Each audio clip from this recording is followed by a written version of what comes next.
Welcome to Cybersecurity for Every Computer User course.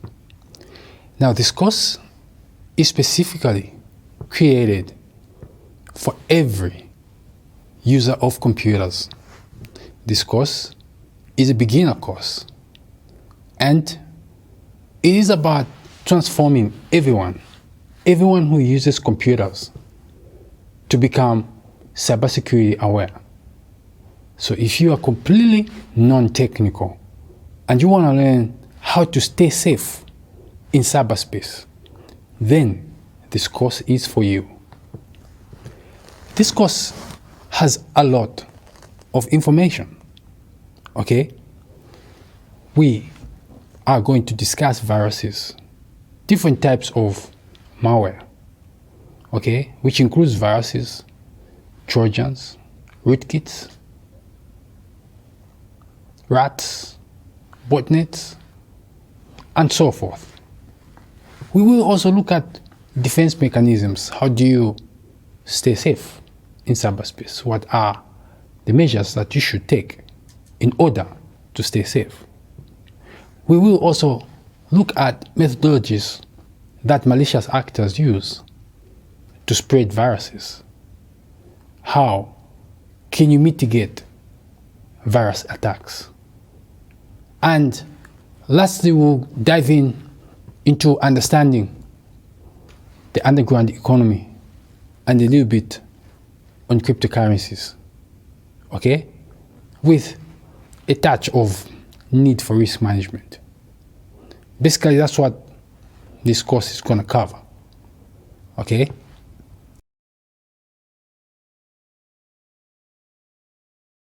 Okay, so I want to explain to you, first of all, what is malware? Malware is any software, or rather any piece of code that does undesirable actions on your systems, be it on your mobile phone, or on your desktop computer, or your laptop computer. Any piece of code on that computer that will do something that is undesirable to you, okay? That code is known as malware, okay? Now, there are many different types of malware. Let me explain the most common types of malware. Viruses. What is a virus? A virus is a type of malicious code that requires a host for transportation, meaning that for a virus to move from one place to another, it has to be attached to a particular type of host. The moment that host is moved, the virus moves together with that host. The host can be a file, or it can be an application, okay? Now, I know some people will be like, what is a file? What is an application? Well, think of an application as a program, okay? For example, your word processing program is an application. Your video playing program is an application. Your music playing program is an application. However, when information, for example, in your word processor is saved, it's saved in a file, okay? A file is what you move from one place to another, okay? Now, a virus can be attached to that file, and as you move your file, you share it with the rest of your workmates or with whoever you so wish to share with. The virus will simply travel together with that file. Okay? In cases where, software is shared, in cases where applications are shared, viruses could attach themselves to that particular application. And as the application is shared, okay, the virus moves along with it. There are circumstances where downloadable applications are accessed by malicious actors, and they would, embed a virus. They would purposely attach a virus to those applications, okay, so that as you download that application from the download portal, okay, or rather, as you download that application from the download website, that application downloads together with the attached virus. There are instances where malicious actors have actually hacked into, web servers where downloadable applications reside, and they just modify them and combine them with some virus, and they spread the viruses just like that.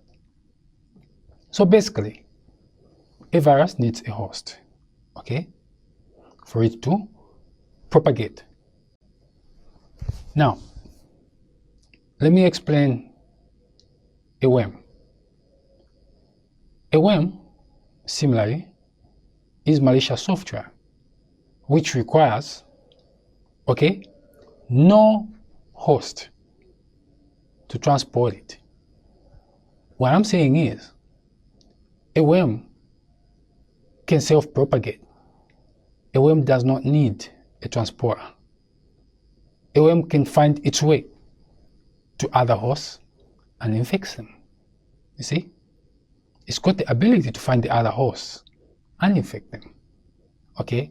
There are also worms which check email addresses, okay, in your email program and send themselves to every email address that's in your email program. They are that type of worms, okay? But basically, the idea is the same. Worms are self-propagating. They propagate themselves, okay? Now, let me explain what Trojans are. A Trojan, okay, is a malicious software disguised as a legitimate software. Okay? Now, a Trojan, the word Trojan comes from Troy, when the Greeks wanted to bring down Troy. They found that Troy was very, very well defended. Okay? And they sat down and thought the only way they could bring down Troy is by creating a beautiful, beautiful horse-like gift to be given to Troy as a gift.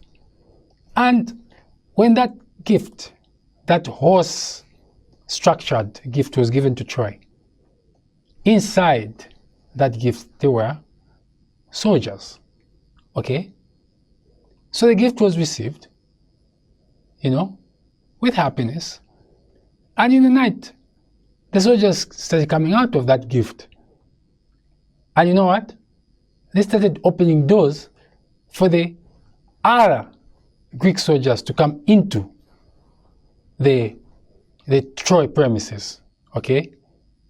So that they can fight and basically bring down Troy. And that's how they brought down Troy. So that's where the idea came from for a Trojan. All right? A Trojan, okay, can give malicious actors access to a system. Okay?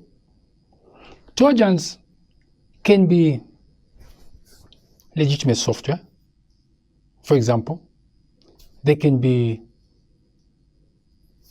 disguised as a song, They can be disguised as an MP3, okay? Or they can be disguised as any other software, okay? The moment you run that software, something else runs in the background. That which runs in the background could run silently. You cannot know what it's doing, okay?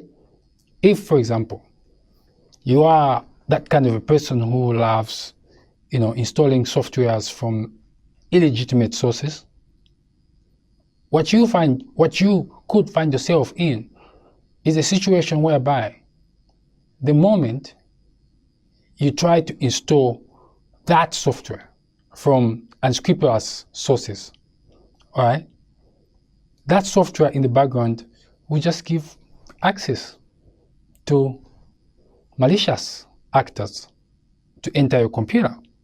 Once they enter your computer, they can do anything. They can install keyloggers. So anytime you type something on your computer, they'll capture your keystrokes, okay? They would know that, oh, you entered the credit card number, and they will know that credit card number. You entered your credit card details. They'll know your credit card details, Keystrokers are no good because they'll steal all your keystrokes. And they can basically steal all kinds of information from you through your keystrokes. Or they could just come into your computer specifically to take files. You see what I mean? They could take some files from your computer. They could do it basically whatever they want, okay? So that's what a Trojan is. It's a very big idea, okay? Now, the other type of malicious software I want to talk about is a remote access Trojan. What a remote access Trojan would do is that it would give the malicious actors, okay, access to your computer. And, remote access Trojan softwares are, I'd call them highly sophisticated because they have interfaces whereby they could take photos, from your webcam, okay? They could do so many things. They could start programs, They could give you messages such as your antivirus has finished scanning for viruses. There are no viruses on your computer.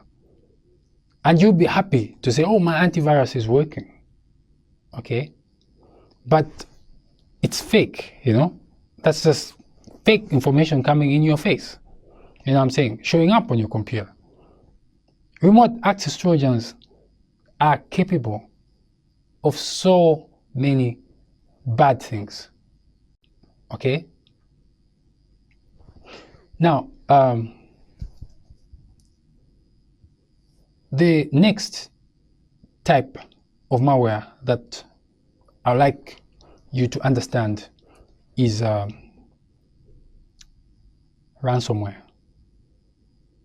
Now, in recent times, in fact, specifically since 2017, ransomware has been like the main type of malicious software that has been causing a lot of problems in different types of organizations, on individuals all over the world. Now, what ransomware is simply malicious software that hijacks your computer, okay? Once your computer is hijacked, you are asked to pay, okay? You are asked to pay a ransom, okay? Now, ransomware has evolved, okay? The first version of ransomware was just hijacking your computer, and you are asked to pay, mostly you are asked to pay Bitcoins, okay? Now, a Bitcoin is a cryptocurrency, all right? It does not have a centralized management team, all right, that manages it. It's completely decentralized. No one controls it. It's only the laws of mathematics that control the Bitcoin. Now, when you look at the Bitcoin, it's got two sides. It's got the good side and the bad side. Of course, the good side is when there is a boom, people are buying Bitcoins and selling Bitcoins and making profit and all that. But basically, Bitcoin does not have mass adoption. You see what I mean? And because it does not have mass adoption, it simply means there's very few people who own it. And some own too much of it such that they are capable of manipulating the market. You see? But most important, Bitcoin can be hidden. How? Because there is no, you see, there are different countries, different jurisdictions on planet Earth. And there are some jurisdictions who have decided to use Bitcoin as a legal asset. Okay? Why I'm saying it's an asset is because it has so many different behaviors. Okay? It can behave as money, it can behave as an asset, it can behave as an investment token. It's got all these different behaviors, but you see, because the world has so many different jurisdictions, there are some jurisdictions who just don't want to have anything to do with Bitcoin. They don't want their population to learn anything in Bitcoin, okay? And there are some countries like Japan where Bitcoin is legal. You know, you can buy Bitcoin, sell Bitcoin, have a shop and trade in Bitcoin, accept Bitcoin. You can do whatever you want. You see what I'm saying? Now, what you're going to see is that those countries who have completely accepted Bitcoin, they regulate the currencies, they regulate the exchanges, they have an idea of who is trading in Bitcoin, who is doing what in Bitcoin. And then there are those countries who have just taken a back seat. They just don't want to know what's going on. Now, those are the countries where the problems are, because they don't know who owns Bitcoins. They don't know who can use Bitcoin for what. They have no idea. You get what I'm saying? Because they've taken a back seat. Now, going deep into Bitcoin could just end up as politics. You see what I'm saying? Because at the end of the day, if every exchange, okay, was registered and their flow of Bitcoins monitored, where Bitcoins come from, where Bitcoins go, I think that it will be more difficult for cyber criminals to use Bitcoin in cybercrime. Instead of using Bitcoin, they would move to other currencies. Like at the moment, the currency that is very popular, okay, as an anonymous currency is Monero. Okay? Monero has got far greater anonymity, okay, features compared to Bitcoin. Alright. Bitcoin happens to be the first cryptocurrency ever to exist, so it's more widely acceptable across the globe. Okay? So, Bitcoin is a currency which is used in ransomware. I mean, mostly it is Bitcoin that cybercriminals would want to accept as ransom. Then they take the Bitcoin and go and exchange it for hard cash. Okay? The first version of ransomware was just blocking access to the computer without encrypting the files. Then later on, another version of ransomware emerged, which was just encrypting everything in your computer. And you need a decryption key in order to decrypt. Now, when you look at encryption and decryption, you are looking at cryptography. Cryptography is the science, or you can call it the art, of hiding information.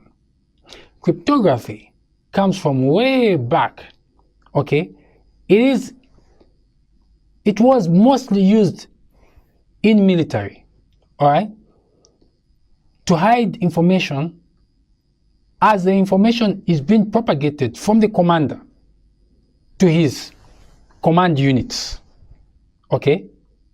When the commander wants to issue instructions to the command units, he would just use some, methodology whereby if someone reads the information that he has written to be passed, it won't make sense to them. But the person who receives that information would know how to decode everything which the commander says. And they will know that, okay, now it's time to go and attack. No, now it's time not to attack. Now it's time to move to this direction. You see what I mean? So one commander, or rather one army general, could control many army units, many battalions, so to speak, in today's terms. Okay? It could command many battalions to war. So basically, that's how cryptography, was being used then. But now, digital cryptography has developed to an extent whereby information can be converted, your files, all of them could be converted into gobbledygook. Now, what I've seen with ransomware is that they select file types, okay? And they just grab hold of those file types and convert them into gobbledygook. Once those file types are converted into gobbledygook, it means that that computer basically cannot be used because there will be nothing to see. You see what I mean? Now, of course, today, the common versions of ransomware do have decryption keys. So it is possible to Google and find a decryption key for the common versions of ransomware. If a ransomware is really, really new, it becomes difficult. It's not possible to find the decryption key, okay? However, it is best not to pay ransom, okay? Because if you pay ransom, you are participating in creating the underground economy for the malicious actors. But is that really what we want? No. So no one should pay ransom. That's how it should be, all right? What we should concentrate on, basically, is to make sure that we always have a backup. Okay, we'll come to that later, okay? The other type of malware that I want to explain is botnets, all right? What are botnets? Okay, a bot, okay, a bot is simply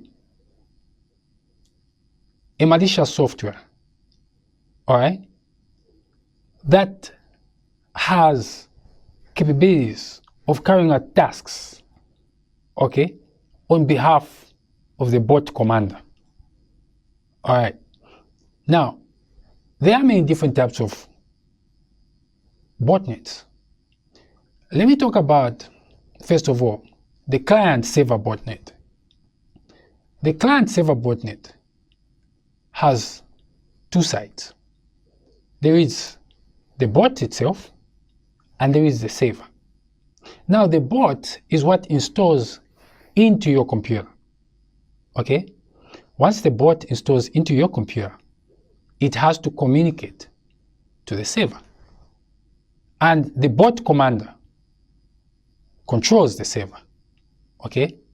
Now, you see, for the bot to install into your computer, it means that you must have either installed malicious software. In that case, the bot will be disguised, okay, as legitimate software. They would attach it to a legitimate software, so you wouldn't know that actually what you're installing is basically a Trojan, okay, which has a bot, okay. Now, when you install that Trojan which has a bot, some botnets, some bots, okay, will just communicate to the server. Now, when you look at a number of bots which are installed in different computers all over the world, communicating to one server, they become a network. And that's why the botnet word comes about. That's how it comes about. That's why they call them botnets. Now, a botnet, okay, can be very difficult to detect at times. Why? It's because when a bot communicates to the server, okay, that server could be moved. Now, what I'm trying to say is this. There are bots whereby they have an algorithm inside them, and that algorithm generates a new domain name after so much time, so to speak. Now, when that new domain name is generated, okay, that new domain name is the domain name which it will communicate to as the server. So now the bot commander would also have the same algorithm that will generate the new domain name at the same time.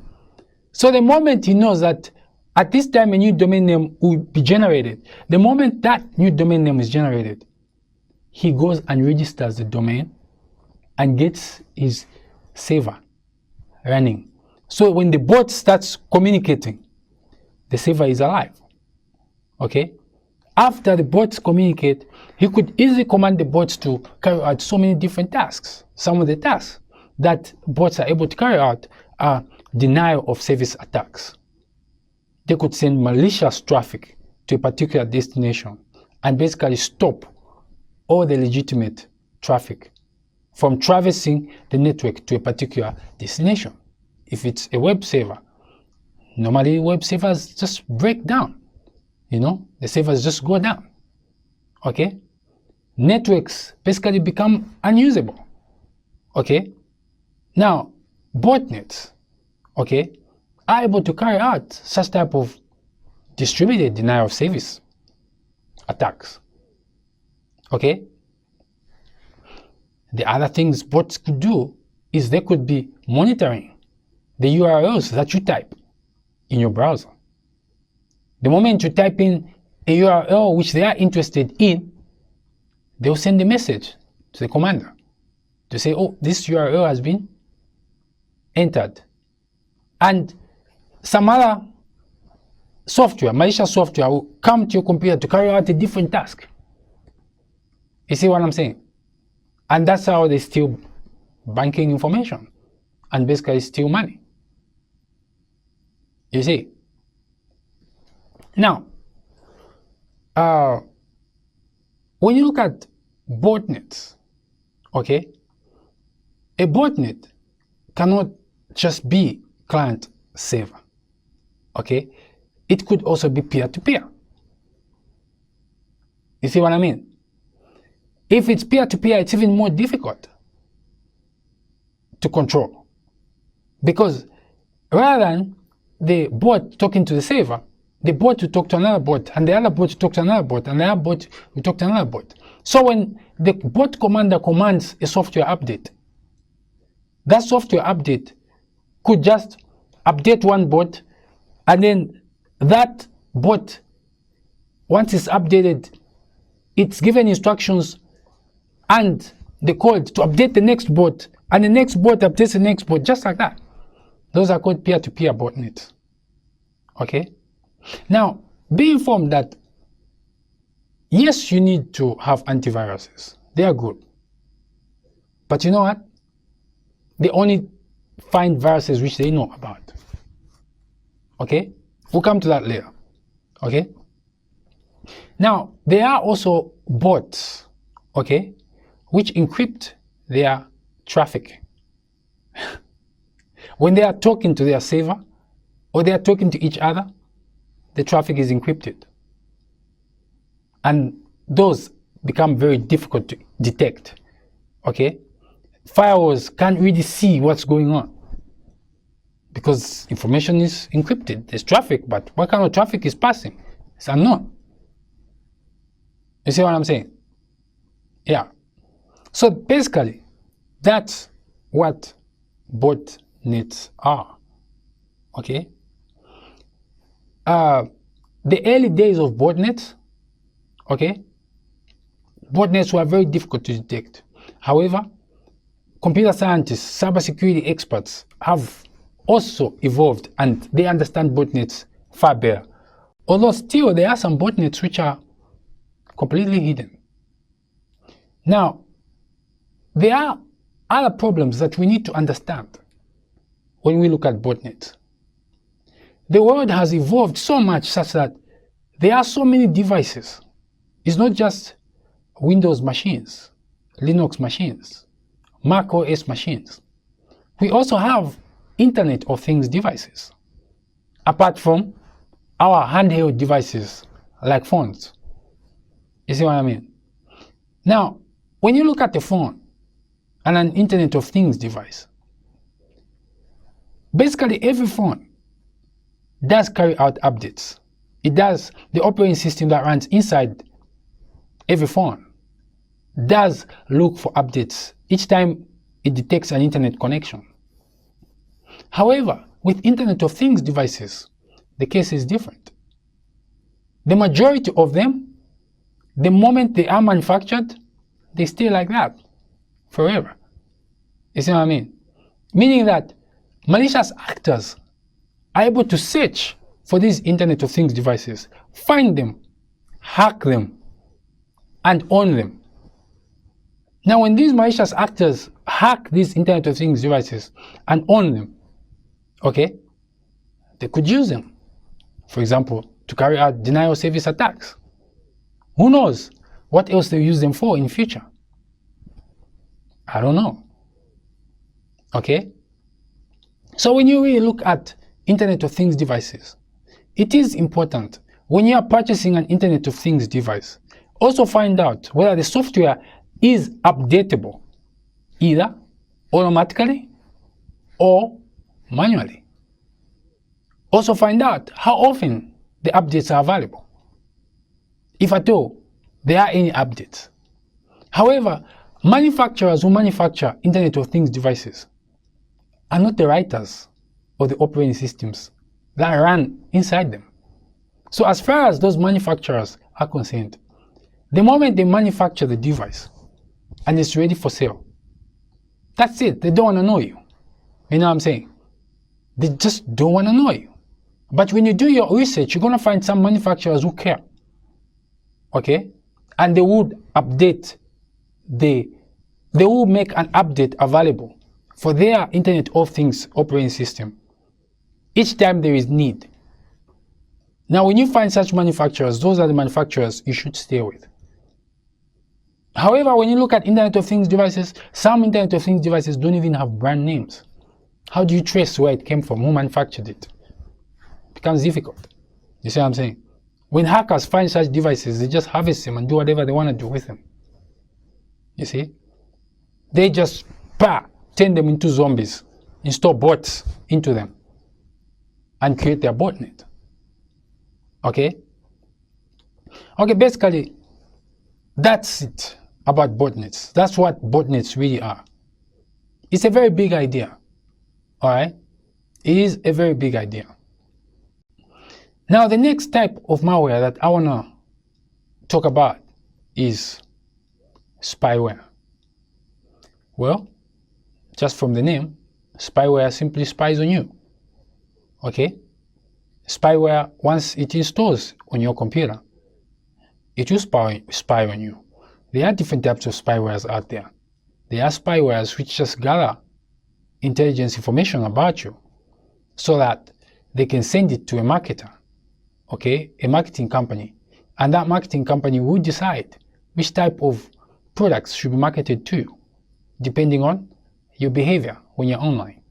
Okay, some spywares will track the websites that you visit, and they'll know, oh, this is the type of website you visit. they need to send that information to some marketing company.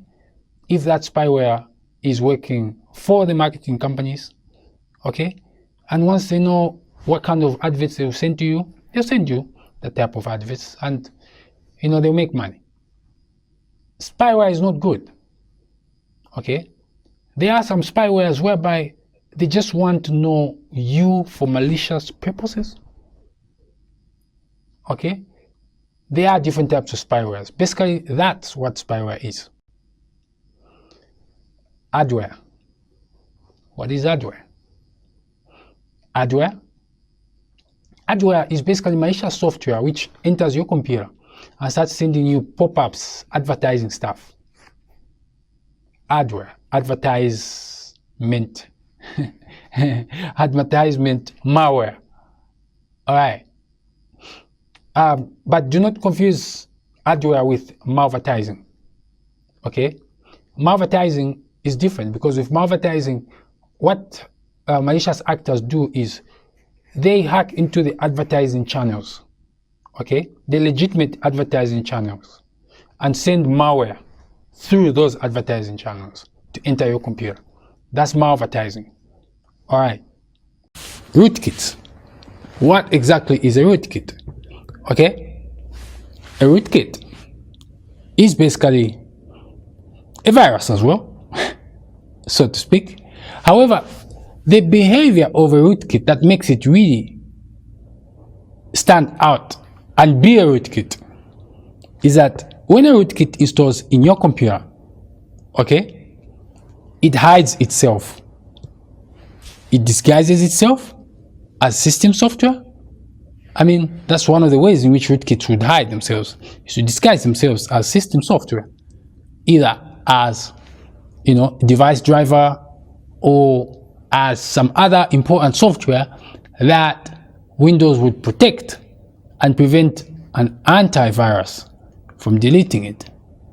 Okay? So you find that some rootkits could be very, very difficult for antivirus to detect and delete, because they will be in your computer like they are system software. Okay? Rootkits are very dangerous. Okay? Okay. Keystroke loggers. I did explain something earlier on keystroke loggers. What a keystroke logger is, it's a software that just collects your keystrokes and send them to the malicious actor. The malicious actor will then analyze the keystrokes that were being typed on that computer. They'll know which websites you visited. If at all you bought anything using your credit card, they'll know what details you typed in, your credit card number, and all that. And they would basically either sell your credit card number to someone, or they would actually just withdraw the money, empty your bank account. Okay? Now, there are two types of keystroke loggers. There is software keystroke loggers and hardware keystroke loggers. Now, software keystroke loggers normally would, enter your computer through malicious software. Okay? Hardware keystroke loggers would actually need a human being, okay, to attach it to your computer. Mostly, you find hardware keystroke loggers attached to desktops. What they do is they'll attach a hardware keystroke logger in between the socket where the keyboard, okay? I mean, they'll attach it to the keyboard, then the keystroke logger attaches into the computer. It's a very small device. However, you could tell that there is something weird on your keyboard cable where it enters the computer, all right? So they put it right there, okay? And when you're typing, it's collecting that information, okay? And as it collects the information, it's sending that information to, whoever wants it, whoever needs it, okay? Now, with keyloggers, they normally, with hardware keyloggers, they normally send a person, okay? Maybe your sweepers, maybe your cleaners, you know what I'm saying? That's why it's good not to just subcontract everything, you know. When you got sensitive information that you are safeguarding in your company, then do not subcontract cleaners, okay? Instead, employ the cleaners yourself, okay? So that you can mentor them, you know, help them change, make them cybersecurity aware. You know what I'm saying? That way, it's better security for you as a company, okay?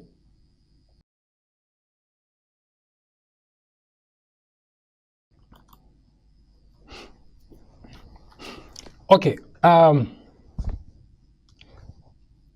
let's look at how malware is spread. What are the possible ways that malicious actors would use to spread their malware to you? We'll look at a number of ways. One way that malicious actors would use to spread malware to you is to use phishing attacks. Okay? Well, in a phishing attack, what they'll do is they'll just send you a file. They'll send you, maybe they'll email you a file. Once they email you that file, they will expect you to double click on it in order for you to read it. However, once you attempt to open that file, the malware will start running in the background. You won't know that the malware is running. It will just initialize and start to run in the background. Okay?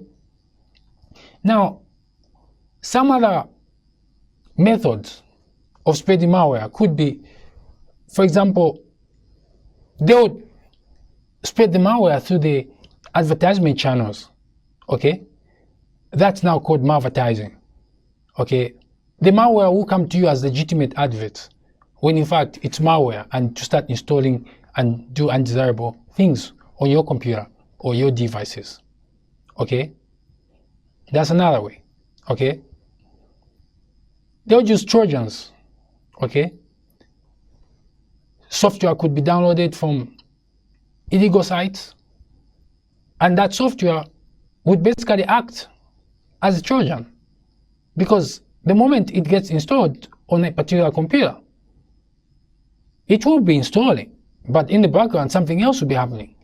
It will be given access, you know, to hackers who are in a remote location to enter into your computer and do whatever they want to do. Okay? Some softwares have got what they call key generators. Some they've got what they call patches. The moment someone double clicks on that patch or that key generator, then that's it. The malware starts to run. Okay? So those are the methods in which malicious actors would spread malware to you. I know there is also drive-by downloads. Although the rate of drive-by downloads has significantly reduced, because drive-by downloads used to use a technology from Java. However, Java has changed their versions and they've sort of blocked drive-by downloading. Okay. However, there's always something new that could come up.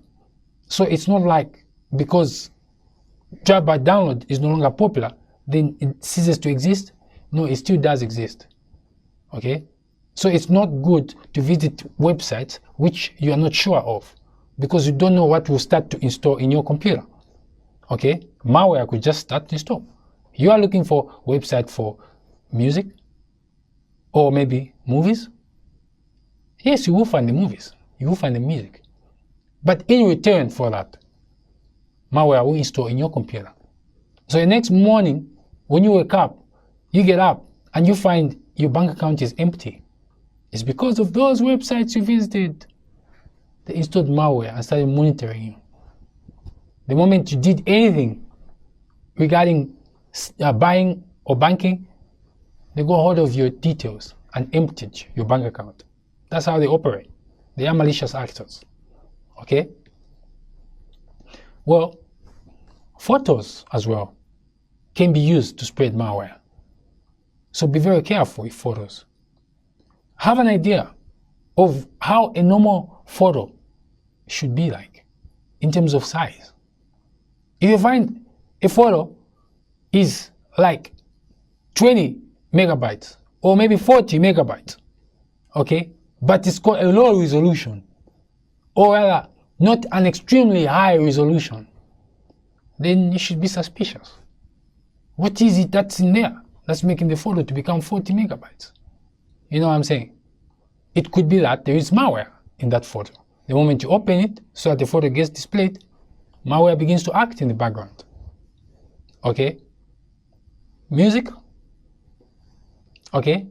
Malware can be spread through music. However, the music file will have the icon for MP3, right?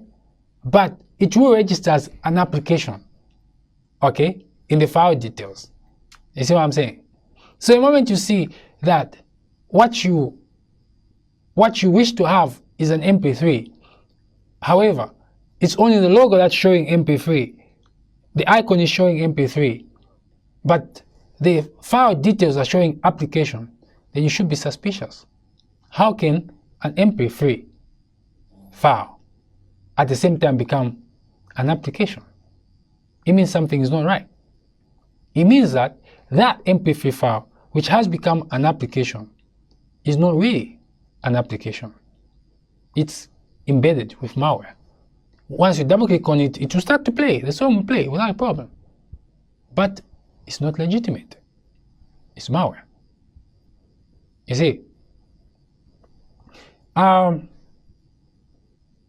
will do a lab to explain illegitimate music files, illegitimate photos, and illegitimate softwares later, okay? I will do that lab just to make you understand these things better, okay? Phishing. What is phishing? Well, I've already explained in the previous videos what phishing really is, but let me just recap. Phishing is simply a social engineering way, or rather a way of deceiving you to click on something which you would otherwise not click on, all right?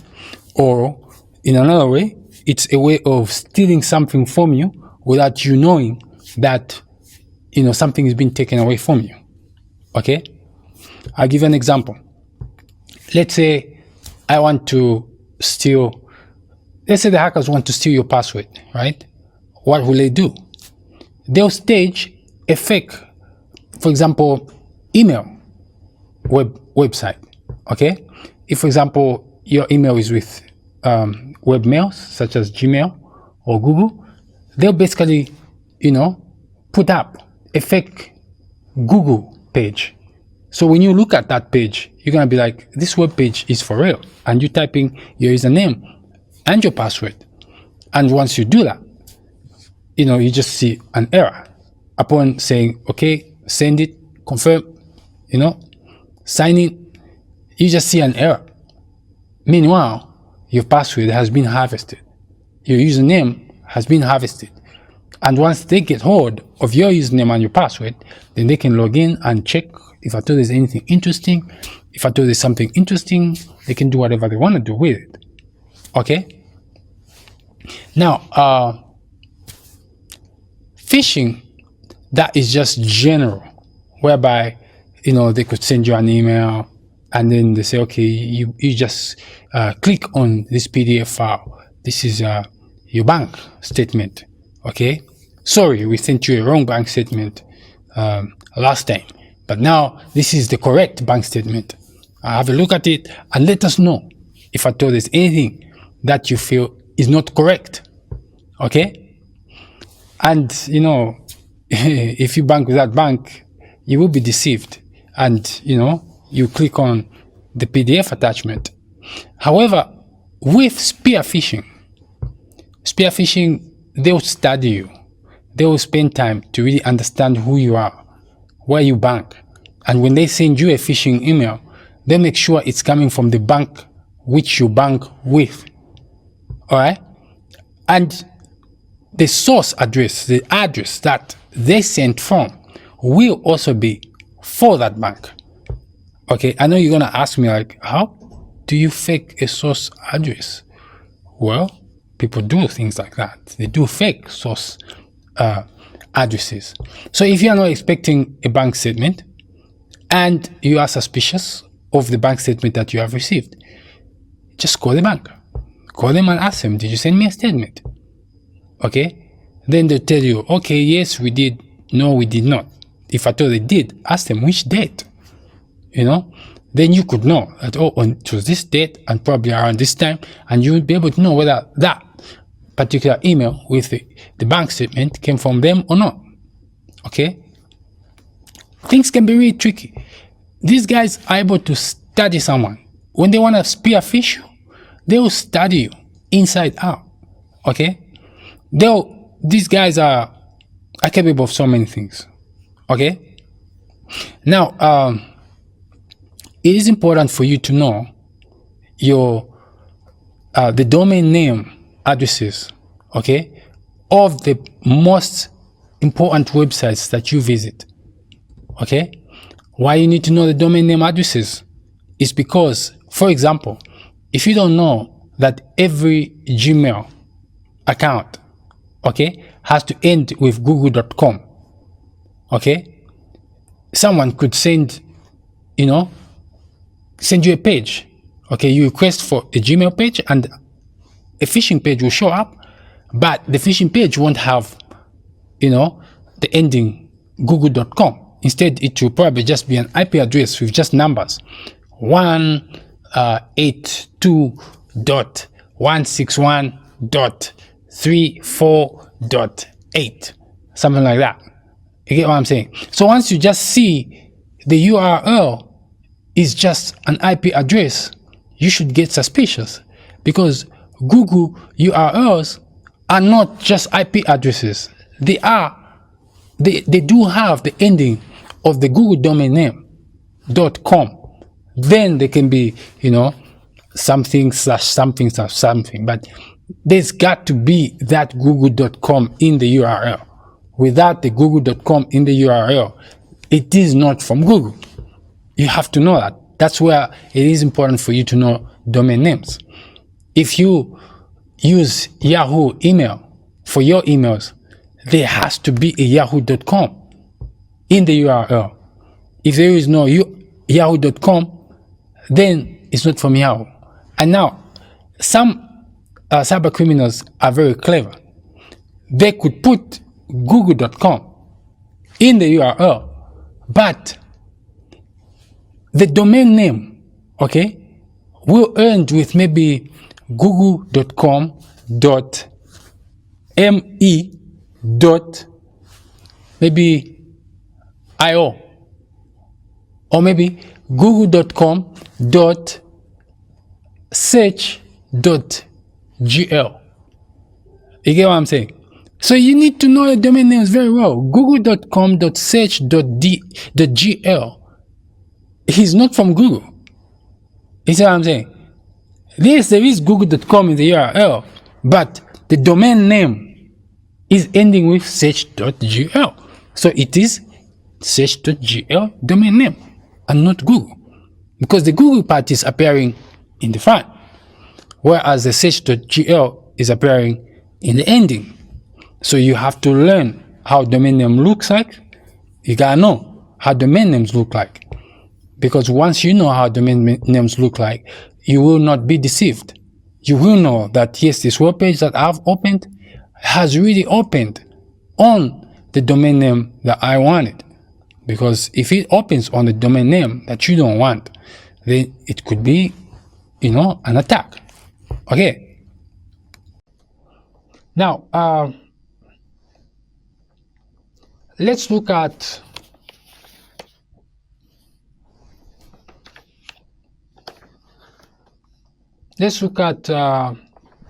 defense mechanisms. How can we protect ourselves from malicious software? How can we protect ourselves from malicious software? Okay? 1, do not visit websites which are unscrupulous. There are so many websites out there that are unscrupulous. 1, websites that give free music. Those are unscrupulous. Websites that give free movies. Those are unscrupulous. Websites that give free software. those are unscrupulous. They're not going to give you nothing for free. They're not going to give you anything for free. What they're going to do is they're going to give you free stuff. At the same time, they're going to want to get something back from you. How do they get something back from you? They will install malicious software on your computer. Okay? The owners of the websites could not be interested in installing malicious software on your computer.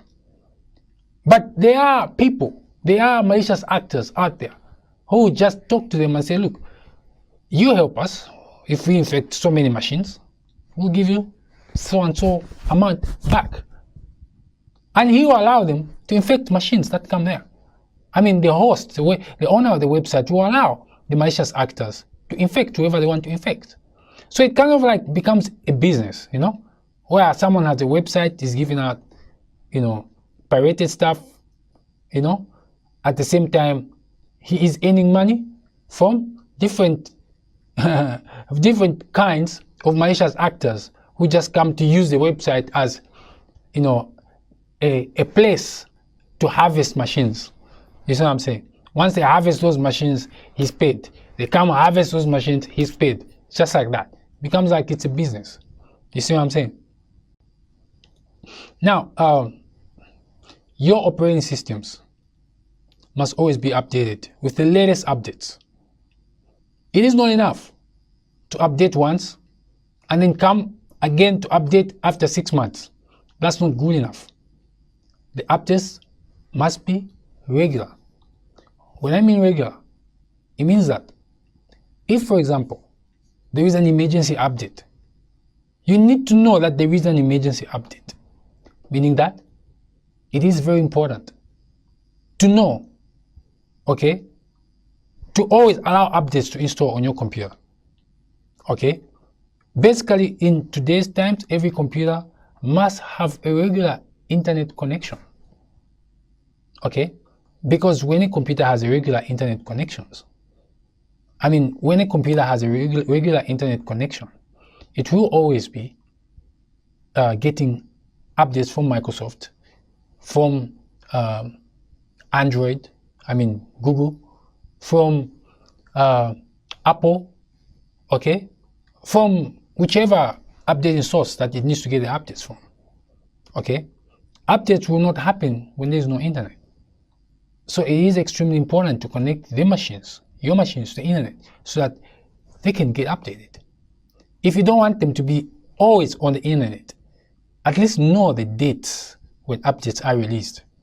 Then update manually, just command, update manually, so that the updating is done manually within the shortest possible time. Then you can disconnect them if you want. But you have to know that updating must be regular, okay?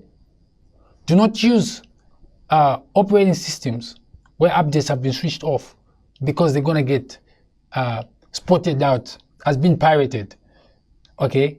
Even programs, okay? Do not just use any software.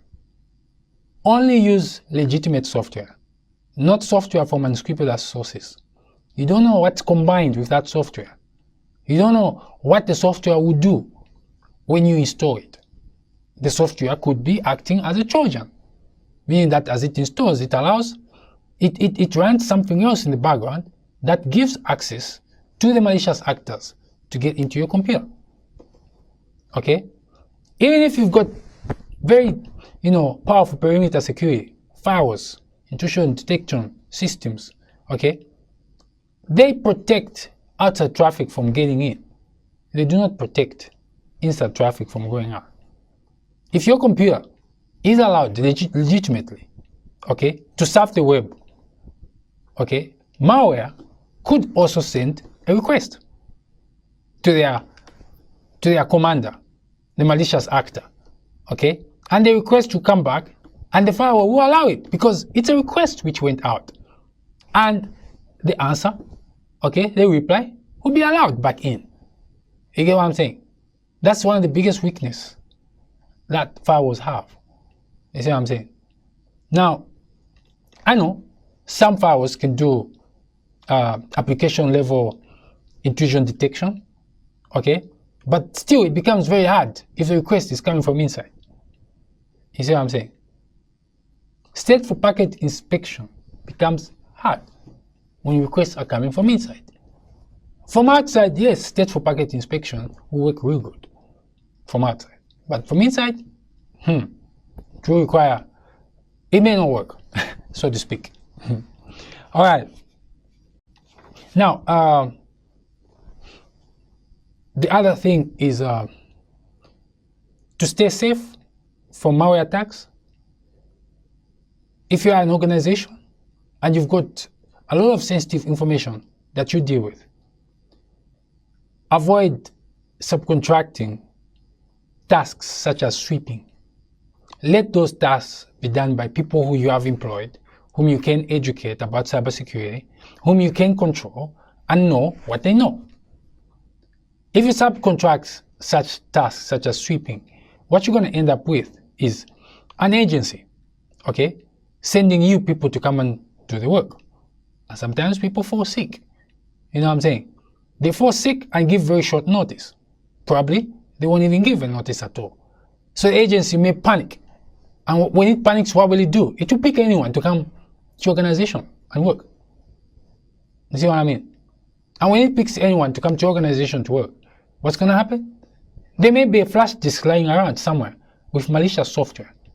You see, that person will just maybe grab it, you know what I'm saying, and just go and put it somewhere where another person in the company will grab it. Or probably those workers could be hired. Okay? A lot of people on LinkedIn have put their job titles. That's very bad. You do not put your job title, especially if you work in a sensitive location, on LinkedIn. Because it means that as someone searches for a particular type of people in a particular type of industry, they'll find you and they'll know your job title, they'll know your name. So they'll target you. Probably from LinkedIn, they'll be like, okay, this person is a bank manager, or this person is an IT professional in this bank. Fine. Does this person exist on Instagram? Does this person exist on Facebook? Then they'll friend you up on Facebook. Probably if you're a man, what they'll do is they'll get a photo of a very beautiful model, okay? And they'll use that photo to be like, that's them. And you'll be like, wow, what a beautiful girl. She want to be my friend? No problem. Got no problem with that. You know what I'm saying? Then that so-called beautiful girl will start striking a relationship with you, like a friend relationship. Get to know each other. She may even say, oh, I also work for a bank. You know, I work for so-so. Maybe she won't even say, I also work for a bank. She just say, I work in the banking industry. I do this, I do that, I do that. You know what I mean? And you will be attracted, like, oh, I'm also in the banking industry. What? Conversations begin. Next, you become radicalized. Once you're radicalized, they can do anything with you. You see what I'm saying? Now imagine, for the case of a sweeper gets radicalized, a sweeper is given a task to perform, he will just take the flash disk because, you know, they'll be like, after all, I'm not motivated enough by that company that I work for. So this flash disk, me just taking it and dropping it in the company, okay, and getting paid so much money, why not? You know what I'm saying? And they'll do it. You see what I mean? The most important thing is to teach people to see danger and run away from it before the danger gets close. Because the moment the danger gets close, running away becomes difficult. Why? Because the danger is now disguised as something good. You see what I mean? But when you see it from far away, before you interact with the danger, okay, you start to run away. The danger may try to chase you, but you will be running and you won't stop running. So the danger won't catch you. But the moment you sit back and you want to go to the danger and shake hands with it, hug the danger, then you are gone. You know what I'm saying? That's the way it is. Okay?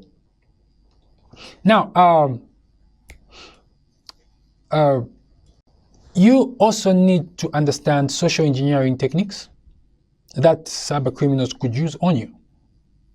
Cyber criminals now are capable of making phone calls to you and pretending they are your boss and they instructed that you should do ABC, go to so-and-so website and do this, that. They could do that. And the moment you do that, you go to so-and-so website, that's it. They will inject malware into your computer and get whatever they want. You won't know because it will be done so silently. You think, well, today has been a good day, work has been fine. But meanwhile, they entered your computer and you will see the results of what they've done after a long time. And when that time comes, you won't even know which date they got into your computer. And whether they got into your computer through your carelessness, you won't know. You see what I mean? So it's always good to be alert. You see what I'm saying? No, like, my boss's voice sounds like this. When my boss is talking to me, he talks like this. Okay? Know your people. Know your connections. Have an idea of what cyber criminals are capable of doing on you. That's why I personally advise regular cyber security awareness training. Because regular cyber security awareness training sort of reminds you, you know what I mean, of what to watch out for. Alright? And that's one of the reasons why I made this lesson, okay? Is to help people have regular cybersecurity awareness training. Okay? Okay. Now, when you receive a lot of emails, okay, and you know that you could be hacked through those emails, okay, try and isolate that computer, okay? Isolate that computer. Make sure the computers have the necessary antivirus, good enough antivirus. And my advice is don't use just regular antivirus. Use paid antivirus. Don't use free. Use paid antivirus. Paid antiviruses have more features, okay? And go a step further. Buy internet security software. Because internet security softwares of today, they come with a firewall, okay?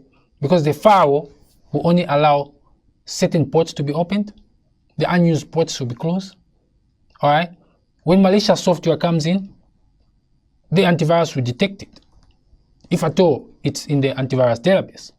Meaning you need to update your antiviruses regularly. Okay, I've come across people who don't update their antiviruses regularly. If anything, they switch them off. You know what I'm saying? They switch them off. They're like, this antivirus keeps disturbing me. Because it keeps detecting viruses and nothing happens. My computer still works perfectly and it's been detecting viruses for the past 3 months.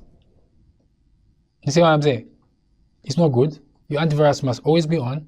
It must always be on red alert, okay? With real-time virus detection switched on, okay? Always do that, okay? Real-time virus detection must be switched on all the time. Antivirus must be updated all the time. In fact, every day, okay? Because viruses are always coming out every day, okay? It does not harm to update your antivirus even 3 times a day.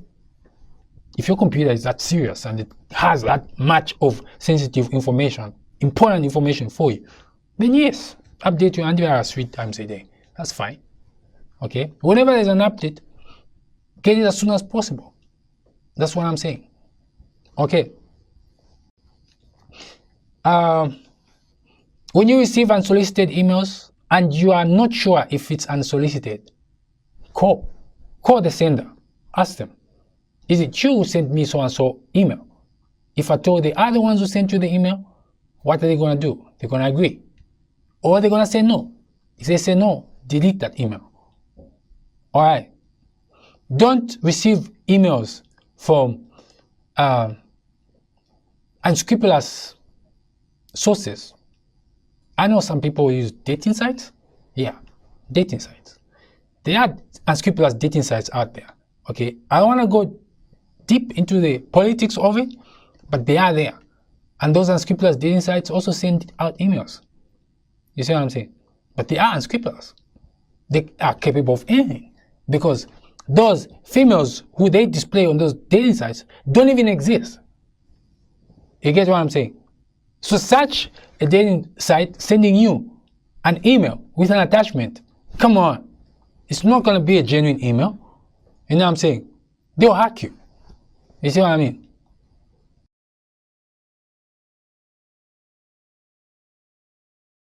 So always stick to legitimate software. Okay?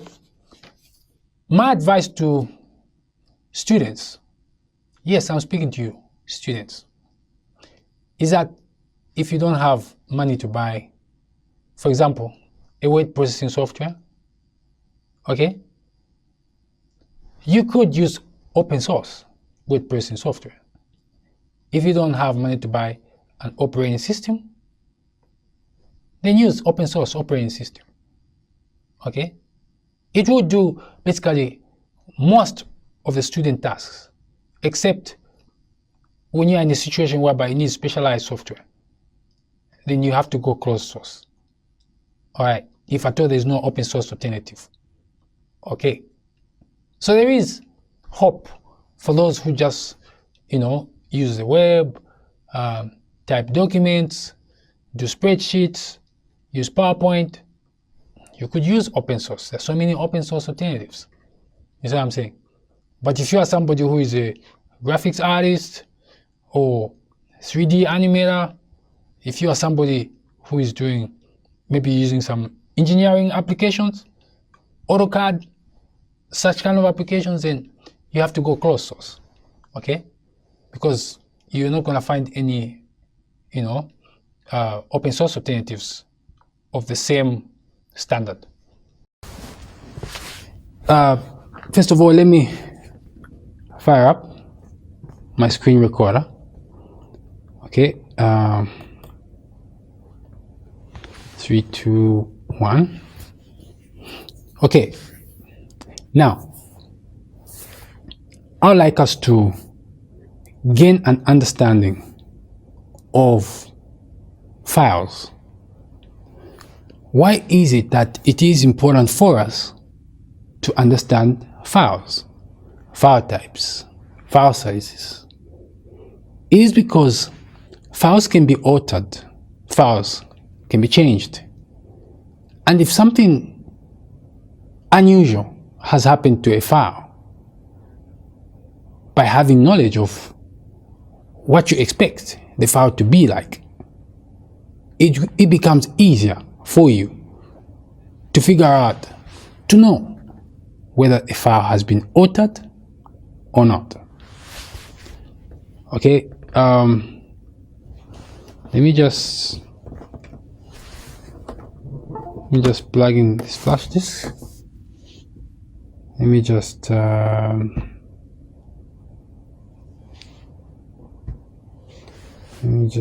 go to control.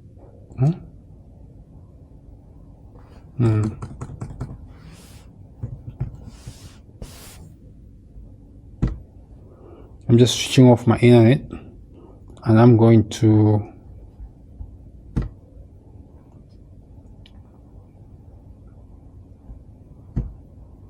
have to disable my antivirus. My antivirus has got to be disabled in order for me to demonstrate to you this proof of concept, okay, that I'm about to show you.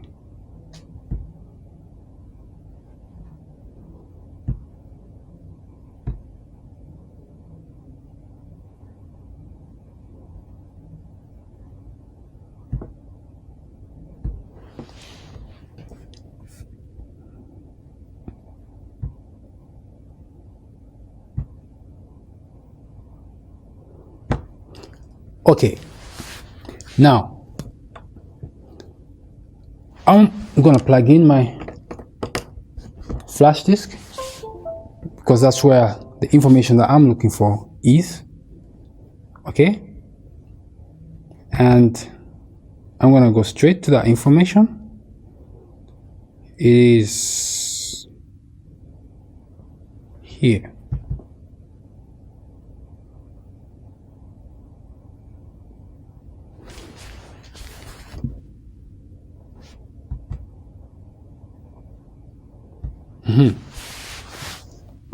Now, I'd like you to look at the files that I've just displayed.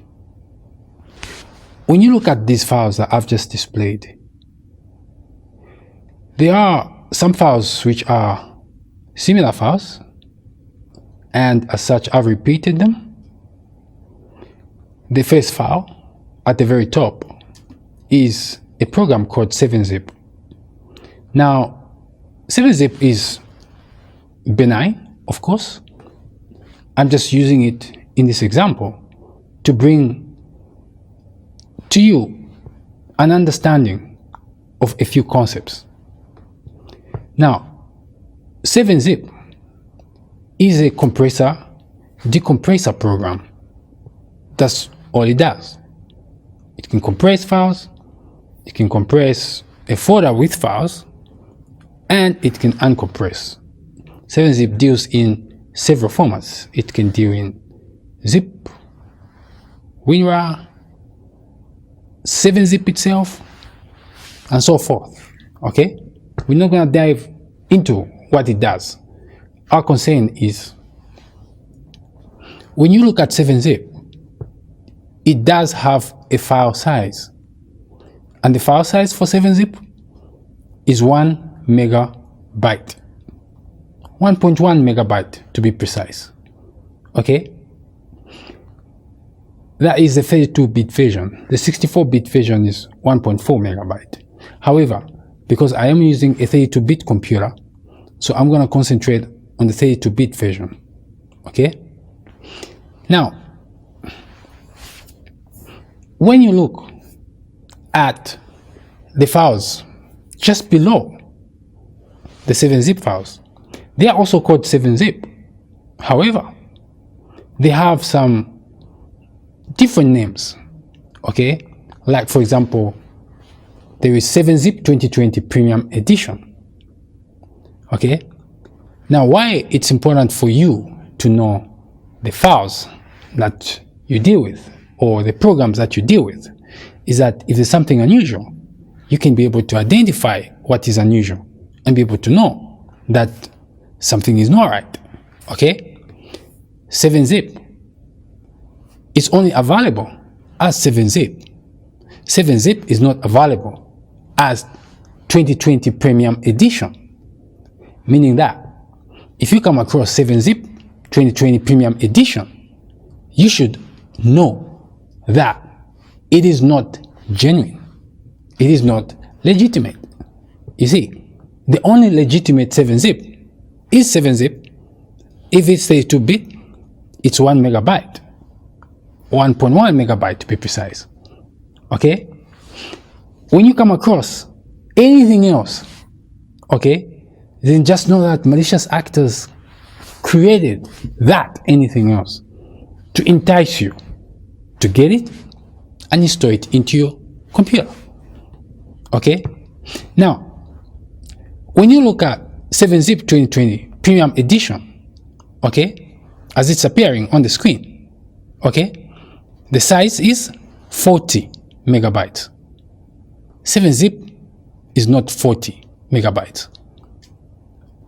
The reason why the file is appearing to be 40 megabytes is because that file, the original 7-zip file, has been joined, okay, to some other malicious file, okay, so that, you know, once you start to run 7-zip, once you start to execute 7-zip, you will end up executing the malicious program as well, which is attached to 7-zip. Basically, it's a Trojan. All right. And from the explanation of Trojans that I gave you, a Trojan is basically, you know, a kind of malware whereby it's disguised, okay, as something else. You would see that something else and think, oh yes, this program is 7-zip. But meanwhile, there is malware, and that malware could give access. In fact, most of the time, Trojans would want to give access to malicious actors to your computer, okay? Malicious actors who are in a remote location, okay? Now, looking a little bit more down, okay, you can see that I also have some music. You can see I have a song by the title of I Want to Tell You Now. It's right underneath. It's an MP3. Okay? However, there are other Want to Tell You Nows, as you can see, which have far bigger sizes than the actual MP3. So if you don't know that 1 megabyte is equal to approximately 1 minute of a CD quality MP3, if you don't know that, then you could be having MP3s which are not really MP3s, but they are Trojans. Okay? The other thing that you must know is you need to know that an MP3 file is a music file. So its file type should be MP3 format sound, not application. You see, when you have music, it will play, but if you look at the files, they are reading as application on your computer, then you should smell that. It means that those files are Trojans. Okay? When you look again, I have a JPEG file. Okay, the JPEG file is right here. Okay, the MP3 file is right here. Okay, now going back to JPEG file, it's 133 kilobytes. Okay, however, when you look further up, okay, you're going to see that I have this file here. I've called it 2020 JPEG photo Tambongambi 2, okay, and its size 39 megabytes. Okay, now how can it be 39 megabytes when it's just a very small photo? It is not a billboard photo. If it were a billboard photo, yes, it could get to that kind of size, but this is not a billboard photo. This is just a small photo in JPEG. JPEG is compressed. Okay, file sizes are not that big in JPEG. Okay, especially if it's just a photo, a normal desktop photo. You cannot have it to be 39 megabytes. It means you got to smell a rat. So basically, this is the reason why I have emphasized that it's important for everyone to have an idea of the file types, the file sizes, and the file types of the files that you normally use.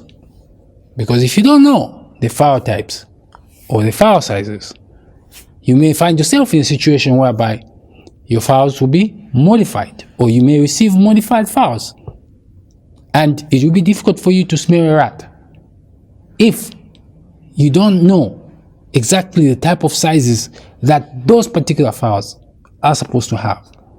Okay, and if you don't know the types of the file types of those files, again you have a problem. I know when you look at the examples that I've given you of Trojans, they don't have the icons, okay, of the particular file types that they are. However, it's very easy for a malicious actor to put icons, okay, an MP3 MP3 file, which is, modified to be an application, could have an icon for MP3, making it even more difficult for those who don't know to detect, okay, to detect that that's a Trojan. All right. Now, let me zoom in into just the applications. Okay. Over here, I have 7-zip. Okay? 7-Zip is a benign program, like I said. Okay? We are only using it here as an example. Okay? Now, let's say you want to install 7-Zip and someone says, oh, no problem, I downloaded it from so and so website. Okay? From that website, that pirated software website, the malicious actors who pirate those softwares know that you know what 7-Zip is. So what they'll do is they'll offer you something a little bit different. Okay, something a little bit different. They offer you 7-Zip 2020 Premium Edition. And when you're browsing that website full of pirated stuff, you'll be enticed. Like, oh, so there is 2020 Premium Edition, because we are in the year 2020. So you might be thinking, oh, maybe they've released something new for the year 2020. But meanwhile, they haven't. So if you're not sure, go to their website and find out what is new and what's going on. Okay? That's the best way to understand what's going on, is to find out from the actual website of the software developer. Okay? Or the software owner. Okay? The legitimate owner. Now, let's say I want to install 7-Zip, and the 7-Zip that I have is a Trojan and I don't know. Okay? I'll double click. Okay? Like this.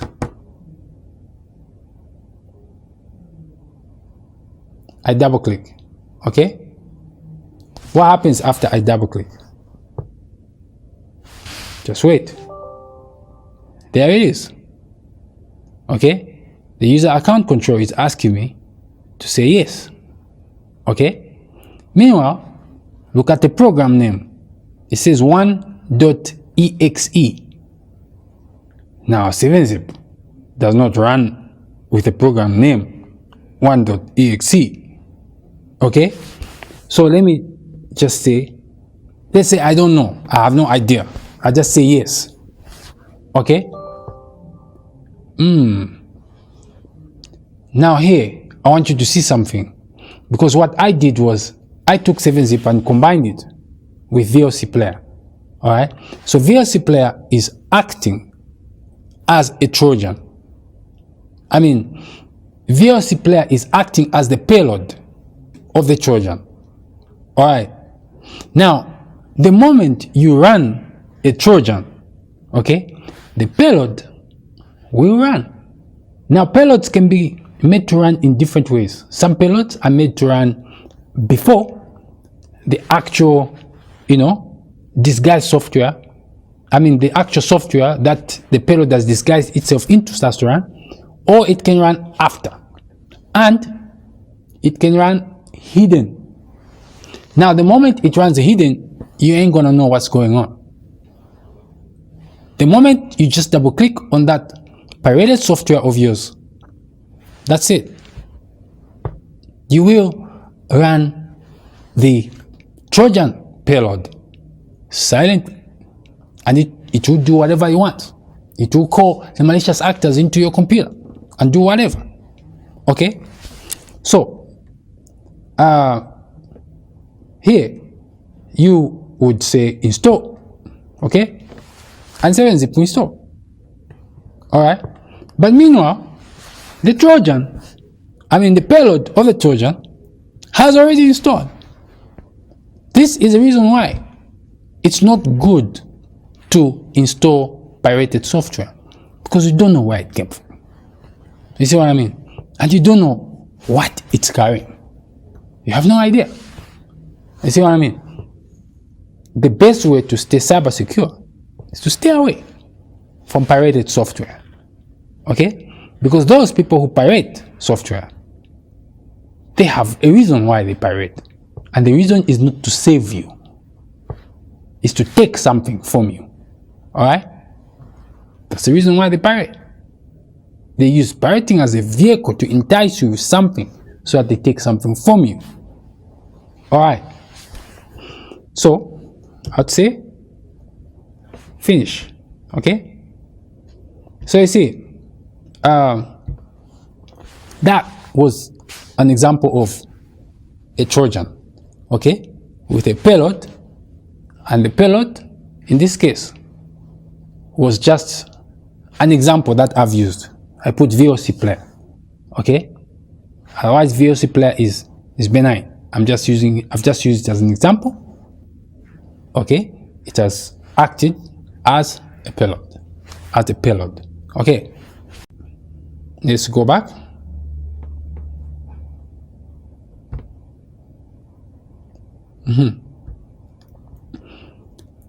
Let's say I have received a photo, okay. I've received a photo. I want to open it, right? Photos can also be Trojans. You see, photos can also be Trojan horses. You see what I mean? I mean, look at this photo. This photo is what? 133 kilobytes. Alright? Now, the same photo can be modified into this 39 megabytes. Let's say I want to see this photo. I want to view it. Okay? First thing that will catch my eye is that it is written that it's a 2020 JPEG photo of Thermogam. However, the file type is showing us application. Now, if the file type is going to be application, then it's not a JPEG. It's something else. You see? So if I double click on it, this is what happens. Okay? Something is happening. Okay? And I'll be like, wow, maybe my computer has just been running for the whole day, so I can wait. There it is. The photo has what? Opened. There's also a payload that has opened. Can you see that? There's also a payload that has opened. In this case, I've used VOC player as an example of a payload which I attached to the photo. Okay, I combine it with a photo. Okay, because that's what malicious actors do. Now, of course, I'm not gonna install this VOC player. I'm just using it as an example of a payload in a photo Trojan. All right. Okay. So, photos can be used to transport malware. Now, the next thing that I want to show you is how an MP3 file, a music file, could be turned into a Trojan. Okay? Now, an MP3 file has a file size. If it is CD quality MP3, which is 128 kilobits per second, all right, that data rate type of MP3 is regarded as CD quality, all right. And what we normally see with such MP3s with such type of data rates is that we get 1 megabyte equal to 1 minute approximately. So I want to show you this file here. It is an MP3 and it is 3.5 megabytes, 3.5 megabytes. However, this same MP3 could be modified into this, okay, a 43 megabyte MP3. So when you see an MP3 file of your favorite song, okay, showing 43 megabytes worth of data, worth of size, then it had better be a very high quality MP3. If it's not a high quality MP3, then something is not right. And especially if that particular MP3 so-called music file is also showing that it is of the type application. Okay? MP3 files are of the type MP3 format sound, not application. So if, for example, you don't know anything about file types and, file formats, all right, you could just look at your computer and you'll be like, hey, I've got this song. Want to tell you now, 2020 new mix. This is a mix for 2020. It is the latest version of the song. So you will be enticed by the malicious actors that there is a latest mix and this is a latest mix. So once you get hold of this, what do? You want to play it. You double click on it. Now, once you double click on it, there'll be a little bit of a delay and you'll be thinking like, hey, my computer is just a little bit slow. Everything's fine. I just want to listen to the music. I want to listen to the track. I love the track. All right. So you wait. And the track plays for real. Like for real. However, something comes on the screen. Boom. Jehovah God. Well, in your case, nothing will come on the screen because the Trojan payload is gonna run silently. Alright? Now, in my case, what I've done, okay, let me say no first of all. In my case, what I've done is I used VLC player, the benign VLC player, to act as a Trojan payload. Alright? So the moment I double clicked on the music file to make it play the music, the payload, which in my case is VLC player, started to run. You see what I mean?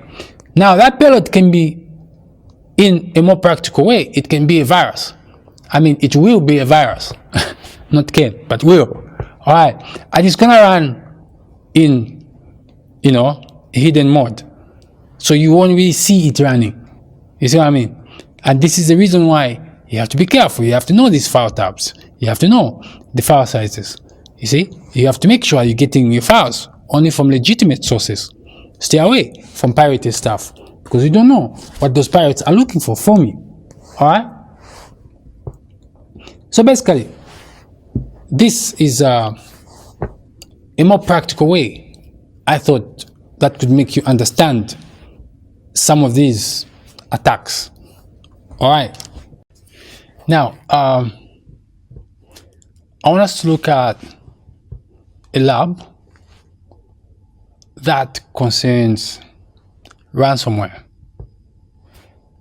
According to what we've discussed, the ransomware type of malware is extremely terrible. It's extremely bad. And it requires us to basically change our cyber behavior in order for us to avoid being attacked by ransomware. There are so many different ways in which ransomware can be unleashed onto a network and basically to attack every computer. However, I want us right now to just look at ransomware and see it for ourselves. Like, what exactly is ransomware? What does it do? Okay. Now, okay, let me just fire up my recording software. Okay. I'm just gonna fire up a virtual machine. Okay. Now, do not do this lab at home, especially if you are not a cybersecurity professional, or at least an IT professional who knows what he's doing. This lab was done under highly professional conditions. It was professionally created so as not to let the malware slip out of the machine which is going to be infected. Okay? This lab is a proof of concept to just help you understand exactly what ransomware is and what it's capable of doing. Okay? Now, in my virtual machine, my network, okay, is detached. Alright? And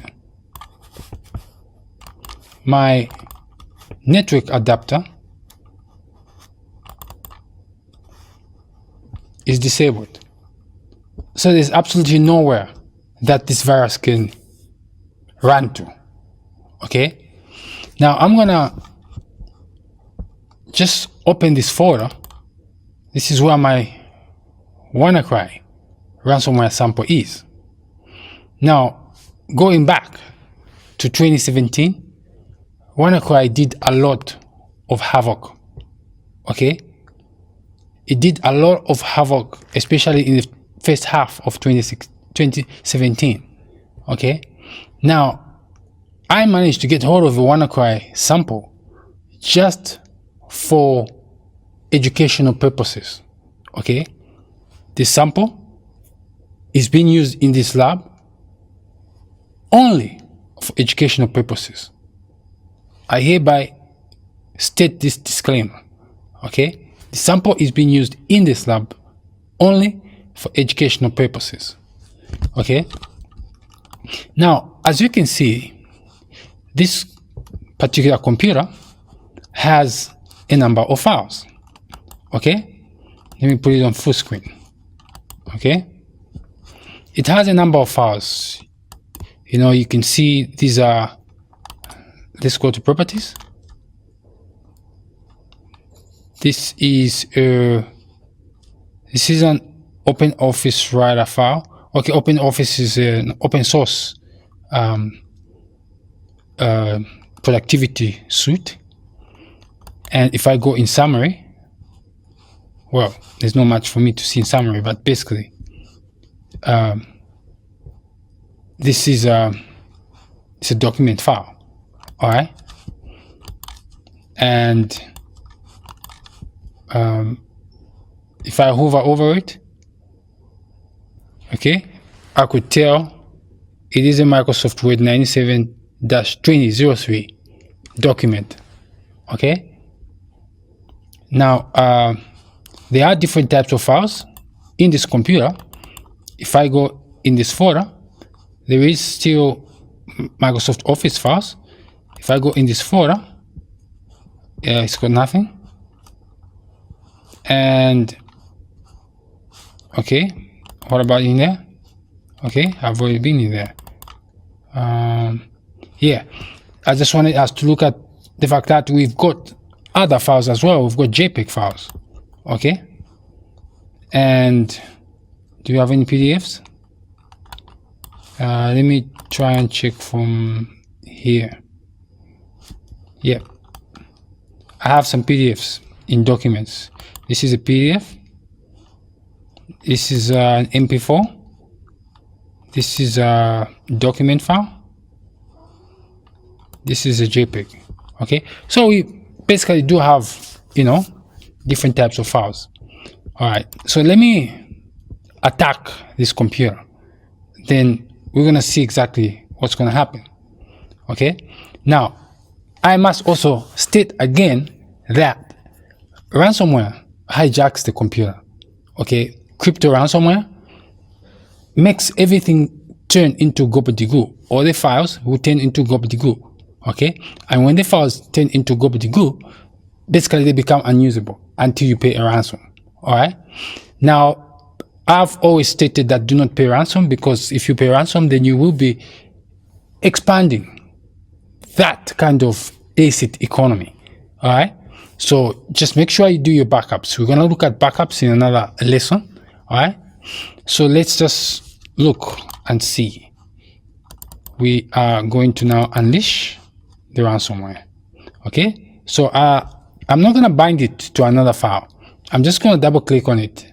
Imagine it was sent to me as an attachment in my email box. All right, and probably they could take the file and change the icon, okay, so that it looks like maybe a PDF file or something like that.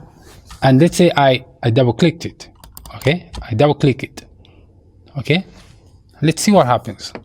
Okay, at first everything looks, you know, benign, like nothing's taking place. Then some action begins. Wow. Now this is interesting, because after unleashing the virus, a number of files have appeared. Okay, can you see the files which have appeared? Okay, now something is happening. Although it looks like everything is fine, you know, I can work. What can I do? You see, there is a problem. You see what I'm saying? You see the files that I had? I had document files, right? Now what do I have? My NIST SP.800 has been infected, and the files are no longer the JPEG files. The JPEG file is no longer ending with JPEG. It's ending with JPEG.WNCRY. Okay, it's been turned into gobbledygook. Okay, all my PDF files are gone. My document files, they are gone. I mean, you can see this LCS new file, cover.doc.WNCRY. This is a typical ransomware attack. This is what happens when a machine has been hijacked and it's under attack. Okay, now this is sad. Okay, this is sad. Now look what happens. The screen goes off. Okay, it's still there, it's still on. Okay, but basically everything is being destroyed in this computer. Everything is going. Now can you see PDF files under attack, document files under attack, everything is under attack. MP4 files, this is a track, break every chain. Okay, it's ending now with .WannaCry. Okay, now this is interesting when you really look at the way this virus attacks.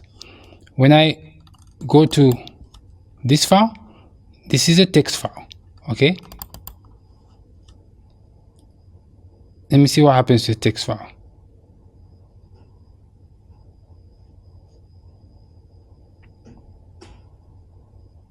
You see, these cryptographic ransomware malware, okay, they select which files to attack. They don't attack every file. If, for example, the software developers of that malware said it's going to attack MP4, it's going to attack MP3, it's going to attack document.doc, XLS, you see, then that's what it's going to attack. Meaning that if a file is not any of those, it will remain unattacked. Okay, like for example, the text file was not part of the list of files that, you know, this virus attacks. That's why you see Apache OpenOffice version 4 is opening. It's opening the documents despite being under attack. And the text file, the .txt file, was not touched. Okay, the txt file was not touched. Okay, and it's opening, it's opening, it's opening. It's opening, it's opening, it's opening. Okay, and it has opened. Okay, I just want to see something. Yeah, it has opened. Okay, unfortunately I can't literally read what's there. Okay, just want to show that it has opened. Okay, let me close it.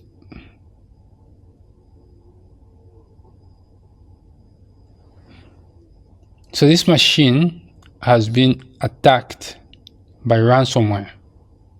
Okay, crypto ransomware. So for those of you who've just been hearing me talk about ransomware, I talk about ransomware, this, what I've shown you, is what ransomware does. It's a destroyer. Okay, it is a destroy. Look, this file gone. I mean, look, this is .w cry. It's gone. Oh, text files have been attacked as well. Yep. But why has this survived? Alright. This is an OpenOffice XML file. Okay. It's just one of those surviving files. Okay. So everything, I mean, the virus first of all began attacking the document folder. Okay. After attacking the document folder, then of course it attacked all the other folders. It has attacked the desktop. Can you see? It's ending with w.wncry, meaning it's been encrypted. It's scrambled. All right. If I go in assignments,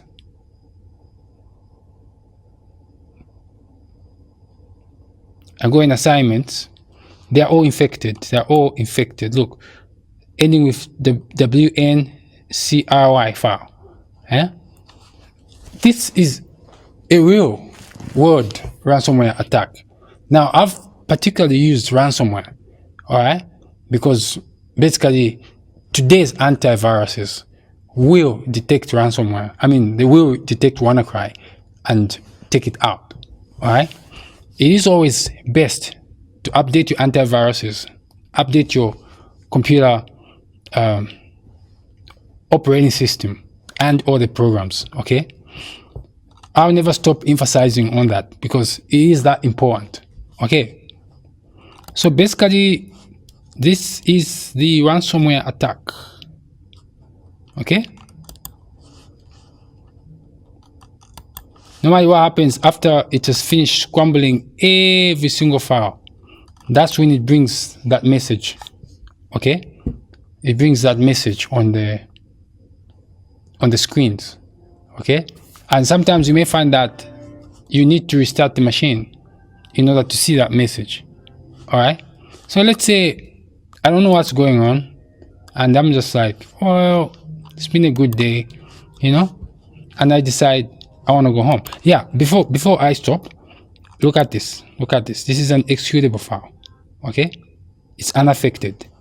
Okay, this is another executable file. It's unaffected, meaning this particular virus does not target executable files. Okay, it does not target executables. It only targets, you know, certain types of file extensions, especially the document and multimedia based file extensions. That's what it targets because they are the most popular ones that you are likely to find in big organizations. All right. So basically this is it. Okay. Now suppose I said, okay, let me restart my computer. Okay, let's see what happens.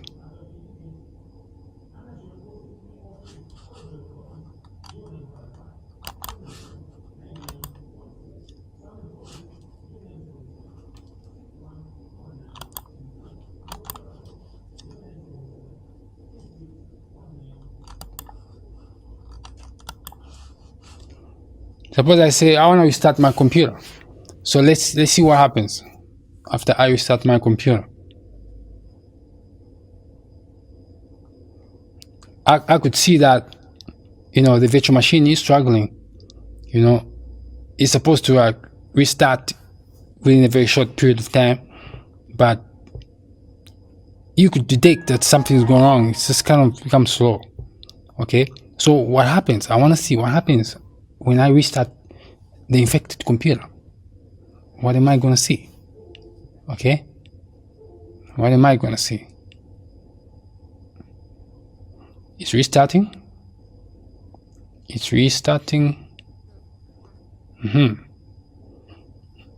restarting. Okay, and I use Windows XP simply because it consumes very little RAM. Otherwise, WannaCry was infecting everything from XP to Windows 10 and basically it was targeting XP mainly. All right. Although some Windows 7 machines were also affected. Okay. But it was basically targeting mostly Windows XP and Windows 7. Okay. See, files are still gone. Okay. Can you see this file? Ending with WNCRY. It's gone. The next thing, you will just end up seeing some screen show up asking you to pay for a ransom. Once that ransom is paid, that's when you can get your files back. Okay. So basically, this is how bad a ransomware attack can be. I mean, what do you do with these files? I know some of the ransomwares do have decryption keys, but it's not all of them. Okay. If it's a very new variant, then not even antivirus is going to detect it. Okay. It's going to go under the radar. No antivirus is going to detect it. Okay. And there will be no decryption key. So your only way out it will just be your backup. That's all. Okay. So basically this is all about this ransomware.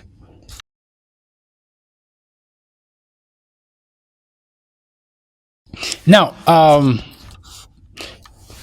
some attacks use a methodology called watering hole. Now, what a watering hole attack is it's kind of like they got the idea from Africa. Yeah, watering hole attack idea definitely came from Africa, because when animals, okay, go to drink water, all right, they kind of crowd up in one place to drink water. Now, at that particular location where they drink water, there are lions, crocodiles, cheetahs, hyenas, who just go after them to kill them and eat them. You get what I'm saying? So the watering hole, where there is water, that is where those predators hide, okay, so that they can, strike lucky and prey on those animals which go to drink water. So the watering hole method is used by cyber criminals in such a situation whereby, for example, what are the websites that your company mostly, frequents? If, for example, you are a news media company, they'll know that obviously you want to go to some major news channels. Or probably the hackers could be targeting just people who visit a particular busy web site. And they will just put malware there so that everybody who visits gets infected, just like that. You get what I'm saying? And that's what is known as a watering hole attack. All right? Now, passwords. Let's talk about passwords. Passwords, like in today's times, every computer user who goes on the internet has a lot of passwords, an awful lot of passwords. So how do you manage your passwords? Okay. Some people, they just write them down, Stop doing that. Stop writing your passwords down, okay? Because when you write your password down, if that paper or whatever that you wrote on is seen by someone else, they will know that that's your password. You get what I'm saying? Passwords must be kept secret, okay? Now, first, you need to have a good password, because password cracking softwares can be used against you to crack your password. Today, Google, Gmail, and Yahoo Mail, they have stepped up their security to a point whereby you cannot just use password cracking software and figure out the passwords. What happens is they have a limit on the number of attempts that you can make, okay, in trying to log in. If you exceed that limit, then that's it. So your password cracking software can try like several attempts. Once it exceeds that limit, the account just shuts, okay? The account just shut. Now there are a lot of accounts out there which are not like that, okay? A password guessing software can just be left to guess until it's tired of guessing. Now, when your password has special characters, okay, first of all, capital letters, small letters, okay, special characters, and numbers. If your password has those four, then it's a secure password, provided it's at least 8 characters long. Alright? Now, why should it be more secure in that way? Okay, I'll give an example. How many numbers do we have? Okay, you start counting from 0, right? 0, 1, 2, 3, 4, 5, 6, 7, 8, 9. Okay? 0, 1, 2, 3, 4, 5, 6, 7, 8, 9. There are 10 numbers. Okay? You see, when you have only 10 numbers, it means that the password guessing software only has to make combinations from those 10 numbers. The probability that it will get your password will be so high because it will only be dealing with 10 numbers. So if your password is your phone number, it's very easy to crack it because it's just your phone number coming from 10 characters. So once the computer starts to run, all right, especially if it's a very, very fast computer, within no time, it will guess your password and try it, and it will go through. You get what I'm saying? Now, when you look at letters, there are 26 letters in the alphabet, meaning there are 26 characters that the password guessing software has to deal with. All right?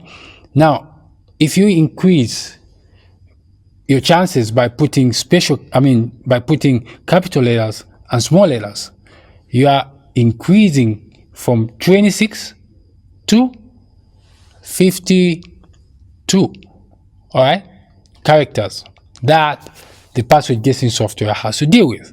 So that's more work, more computing work. Once you add a further 9 plus special characters, you are really making your spectrum really wide that the password guessing software has to go through. And that consumes computing power.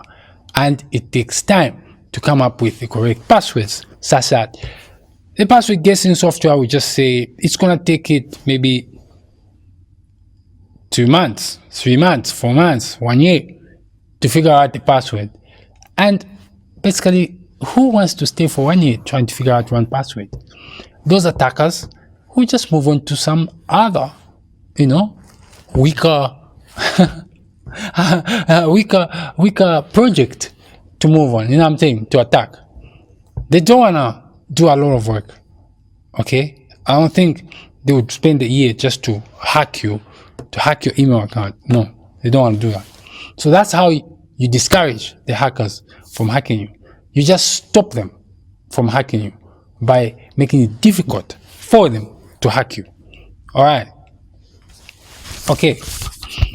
Now, just a minute. Okay. All right.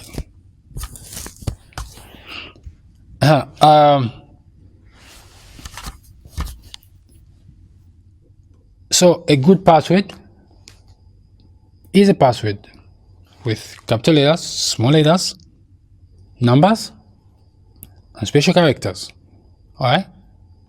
That's a good and secure password. All right. If you want to go deeper, use a passphrase rather than a password. Okay. In your password, you can say British American Airways delivers good Chinese food You know what I'm saying? That's a password. British American Airways delivers good Chinese food. Then you could change some of the characters to become small letters, some of them to become capital letters, okay? And put some stars, some special characters, you know, and some numbers. Like, for example, the O, make it to be a 0, okay? The E, make it to be a 3. You know what I'm saying? That way it becomes like super secure, all right? Your password becomes super secure, okay? Now,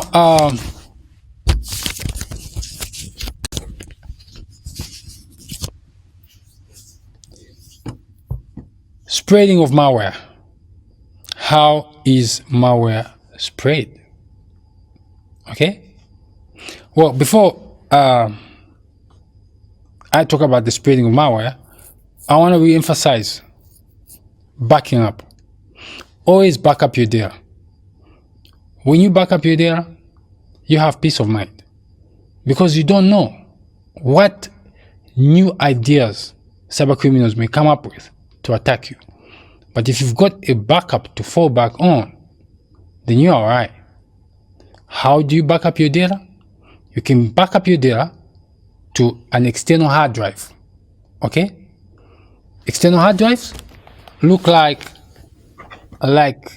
what I have here, okay? This is an external hard drive, okay? You could use it to back up your data, okay? I don't want to mess with it too much, all right? Because it's not a solid state hard drive. In fact, if you can back up to a solid state hard drive, that's even better.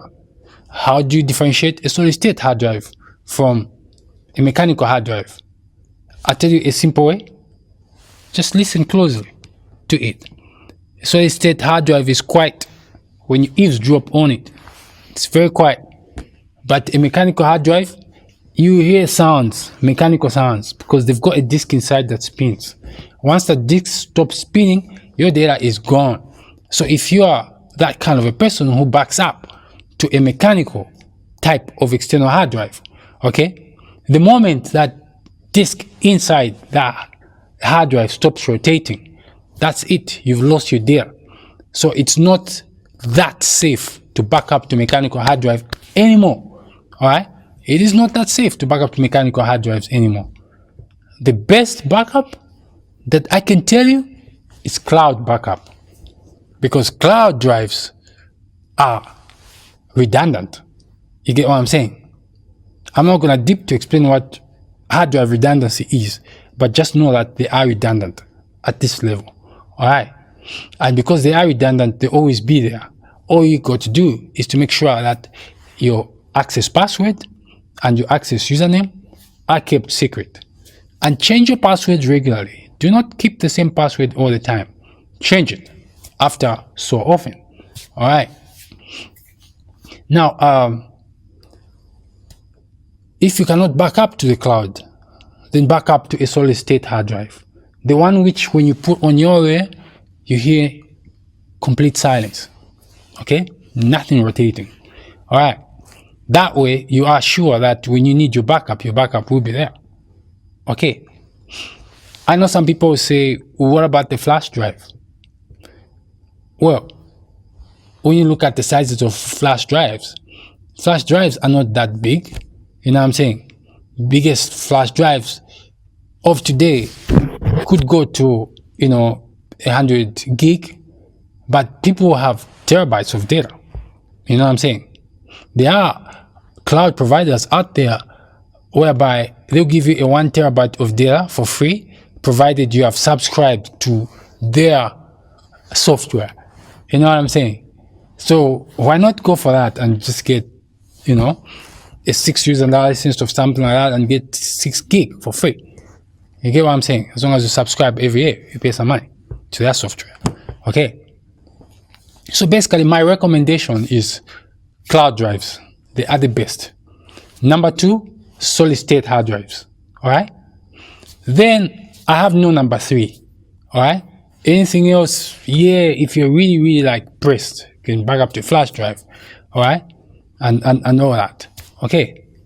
The media DVDs and all that, they're kind of old school because their sizes are really small. Okay, if you have no choice and that's the only way for you to back up, then use it, I suppose. Then use it. All right. But number one, cloud backing up. You can back up to your cloud drive, whether it's Google Drive or some other paid hard drive service. You can back up to them. Microsoft Drive, you can back up to them. There's no problem. Okay. You have a number of options out there. There's Daegu. Who else is there? Whoa, just Google cloud backups and you will find them. Okay. Okay. Now, how malware is spread? How is malware spread? Well, I have already mentioned some of the methods that cybercriminals use to spread malware, such as phishing attacks. Okay? Phishing attacks is one of the popular methods in which malware is spread to particular types of institution. Like, for example, if they are targeting a particular company, they'll find a way to make someone to click on their Trojan. The moment that Trojan is clicked on, then that's it, they're in. You get what I'm saying? Yeah. Once that Trojan is unleashed, they're in. All right. Yeah. The other way is they would hack your DNS server, your domain name server. I mean, put it this way, a DNS server resolves your human readable domain names into dotted decimal domain names. All right. Now, your human readable domain names are stored in a database. All right. The human readable domain names, which map to particular dotted decimal domain names, okay, dotted decimal addresses, they are stored in a database, and that database is what is known as a domain name server. The computer is known as a domain name server. All right. Now, hackers are capable of hacking such servers and basically just change the dotted decimal names to something else. So when you type your human readable name, like google.com, it gives you a completely different dotted decimal name because it's assumed you're not going to know. Anyway, you get what I'm saying? So you will be taken to a website which they've infected with malware, or they'll just take you to a website where they'll give you fake web pages to just harvest your credentials. They could harvest your bank account details, username, password, all kinds of stuff. All right. Basically, they'll do whatever they want to do with you. Okay.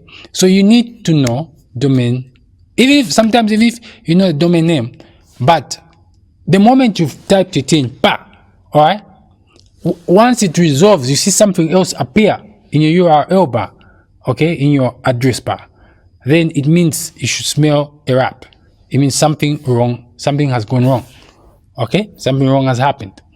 All right.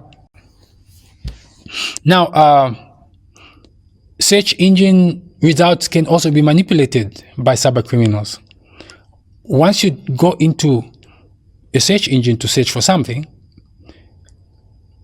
the moment you search for what you want to search for, cyber criminals can make theirs, okay, their fake web page to appear high in the search ranking.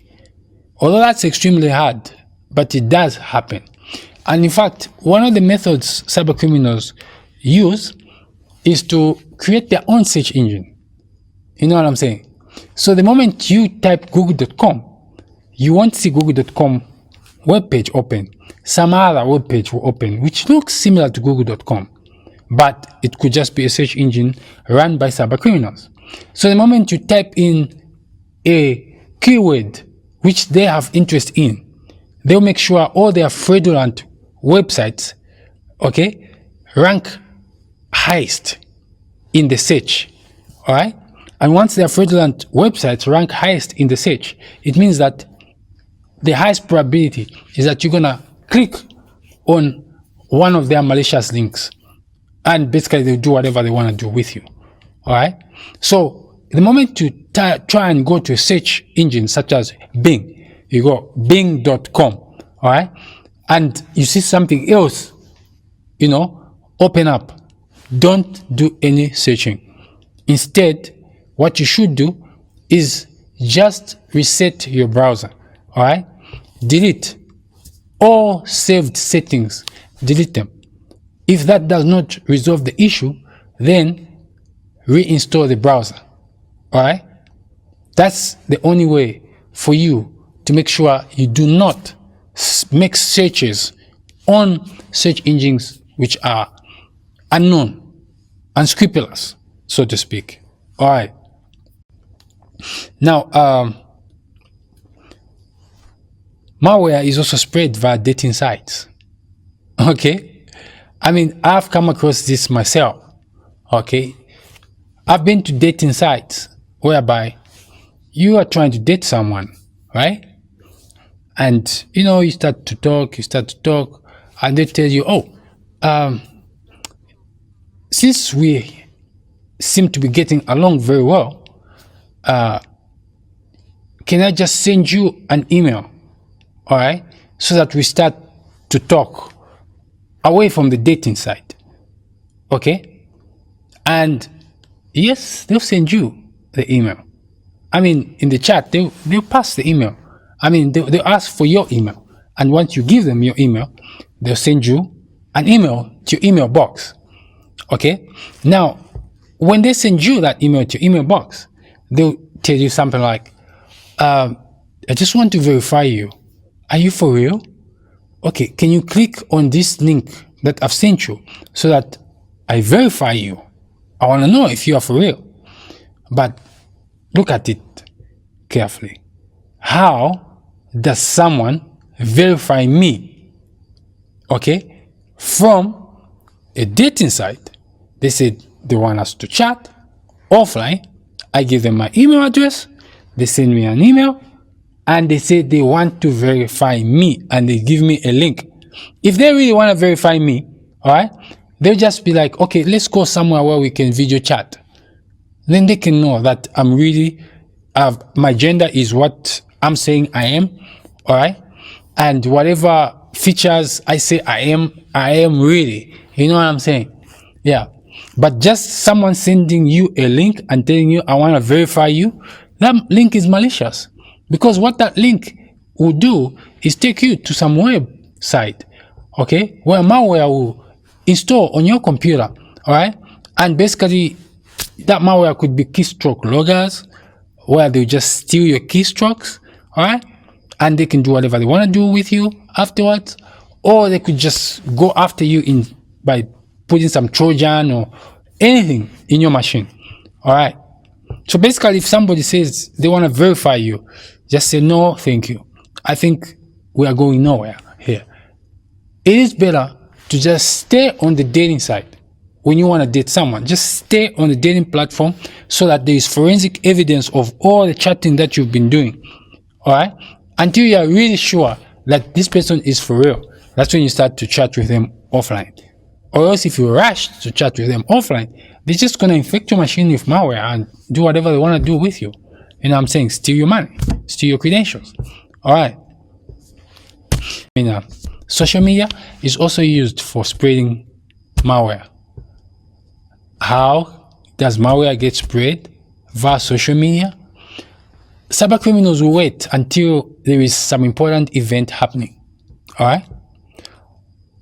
Once that event happens, cyber criminals are capable of getting photos, okay?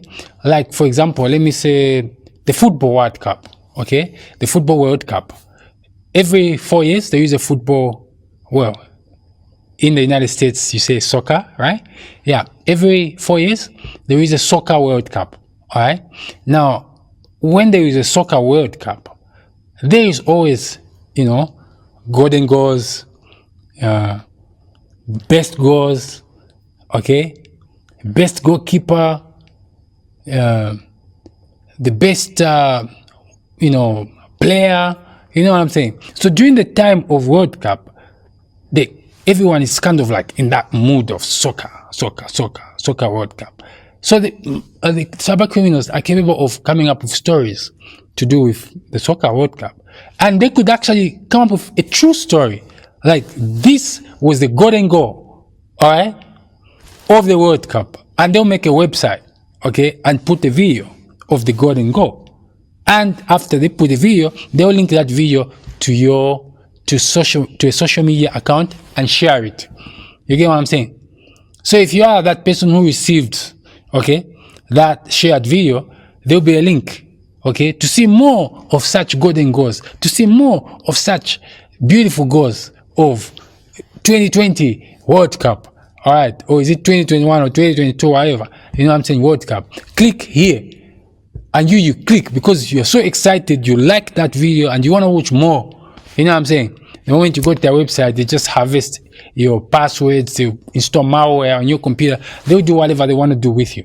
You get what I'm saying? So if you know that you do not fully know the person who's posted something that you have liked, just don't click on any link that they post. Okay? If you're gonna watch a video, just watch the video. If it's on Facebook, okay? If you're gonna watch a video which they've posted on Facebook, yeah, watch the video, but don't click on the link that they've posted. You get what I'm saying? Because the moment you click on the link that they've posted, then that's it. They'll do whatever they want to do with you. They'll do whatever they want to do with your computer. Okay? Cyber criminals are always thinking. They do not stay thinking the same way. They always change. They always innovate. All right?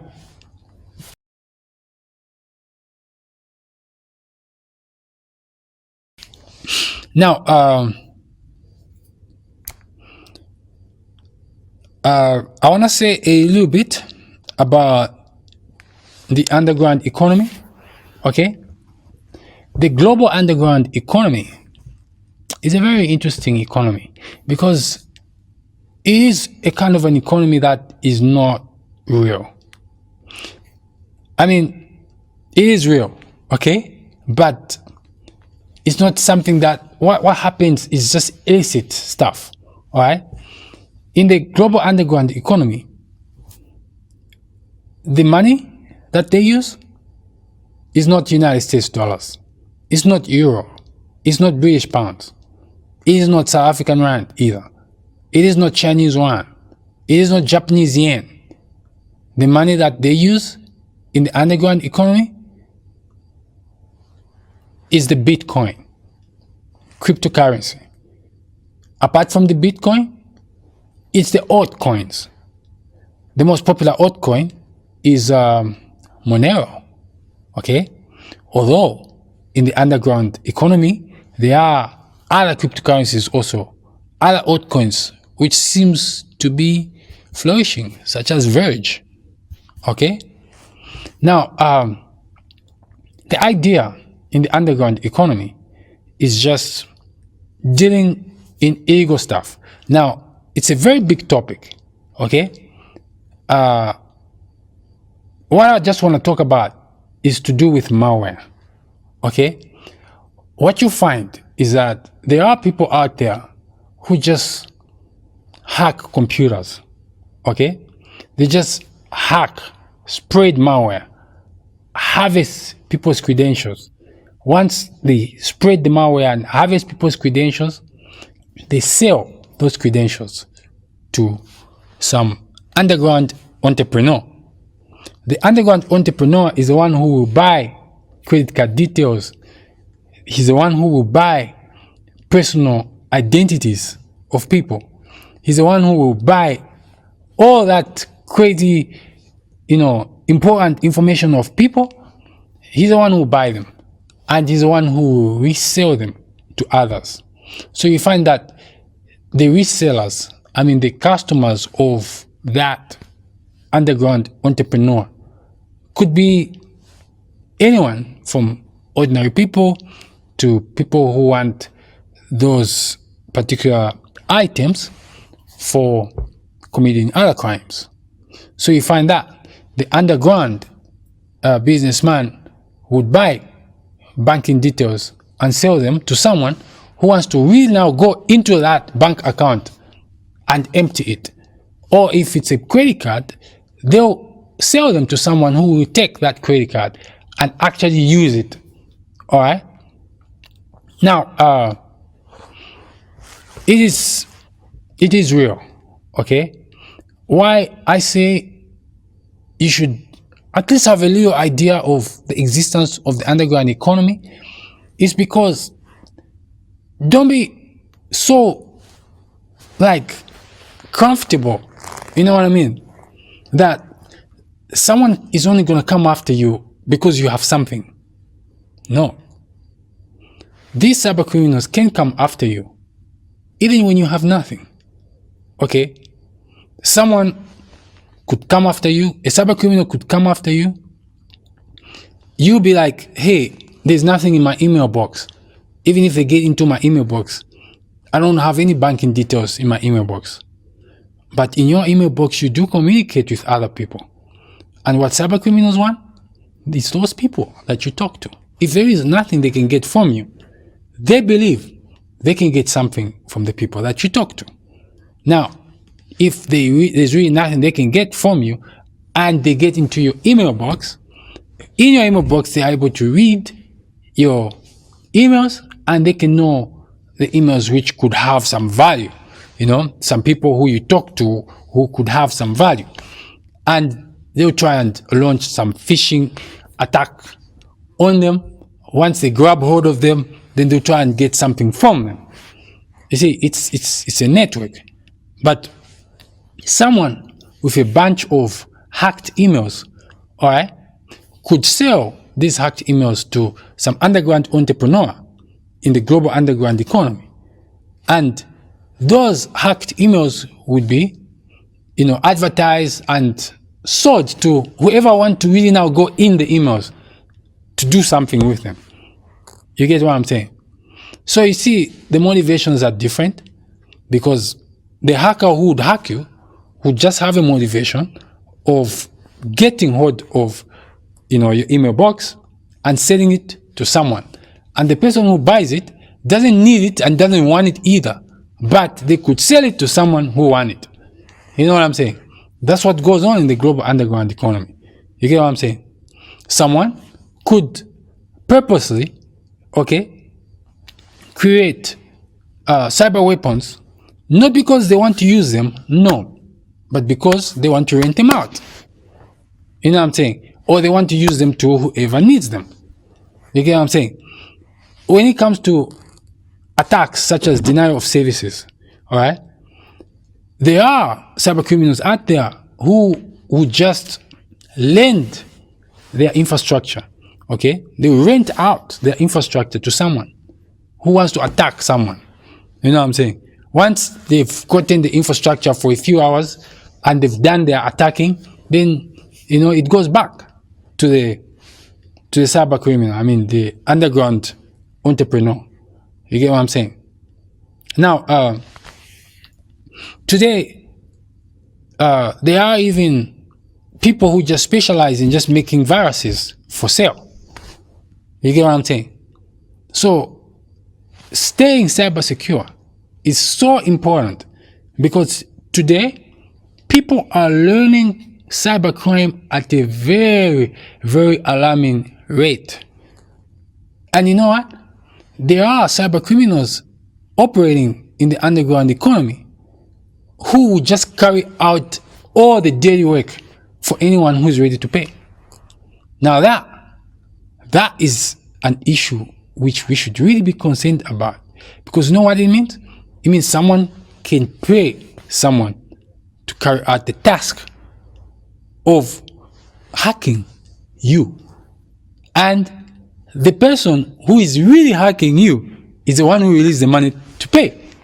You get what I'm saying? But the one who is committing the crime is someone else.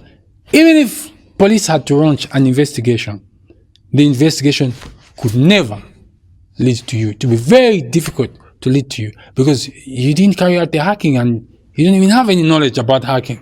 But you know what? You hired someone who has the knowledge of hacking and all that.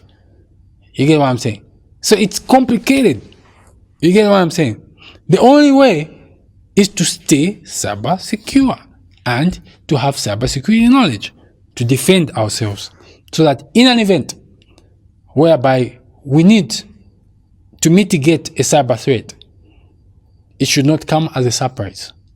We just have to be prepared, like Boy Scouts. Okay? We have to be prepared. Times has never been so important for humanity to be prepared like Boy Scouts than now. Now, we need to be prepared like Boy Scouts all the time. We have to keep our heads up, all right? And to make sure that we are keeping watch of every action that we do. There is a lot of times when we sit on computers and our hands start to operate faster than our minds. You know what I'm saying? We should not operate that way. Your hand is ahead of your mind and you are busy clicking while your mind is busy looking but falling behind.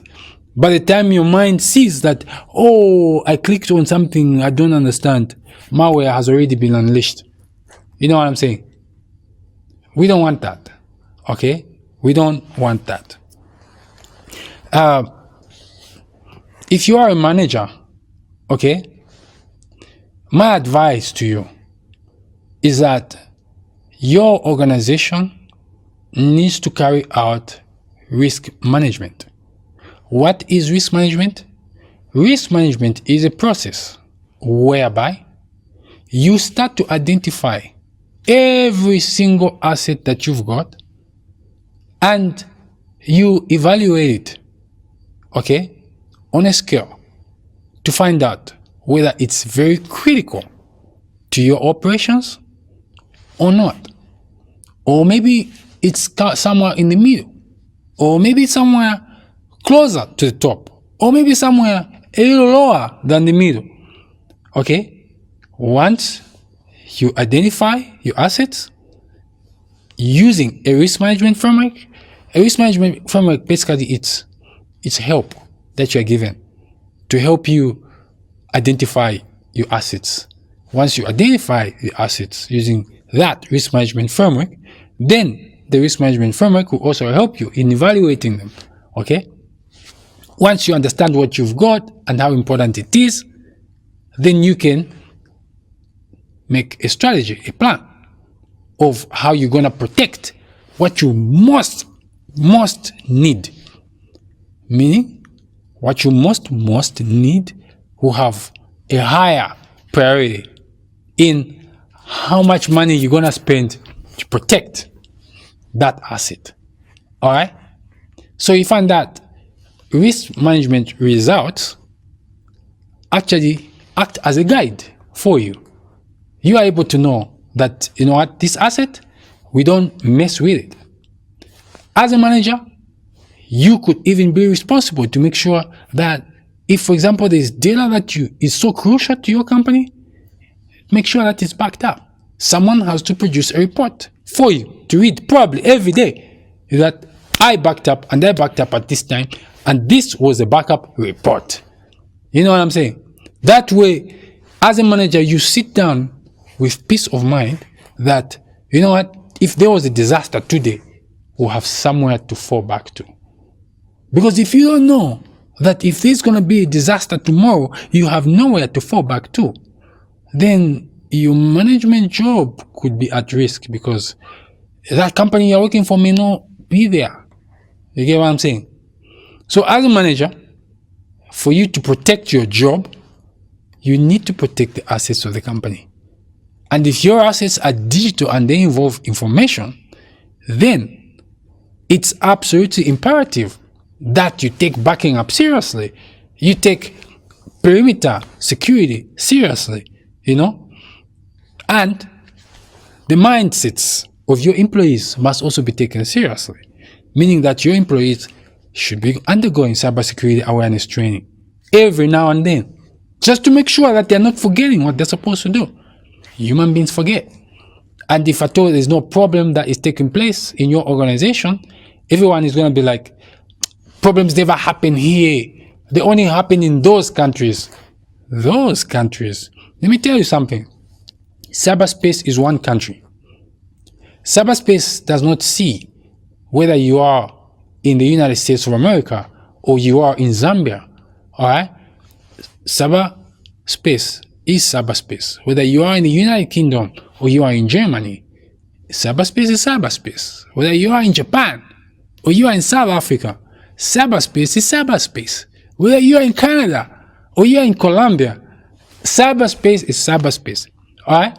You can be in Russia. You can be in India. It is one country. That's what I'm saying. So when a problem is happening one side, what can stop that problem from happening your side as well? The best way is to always be alert.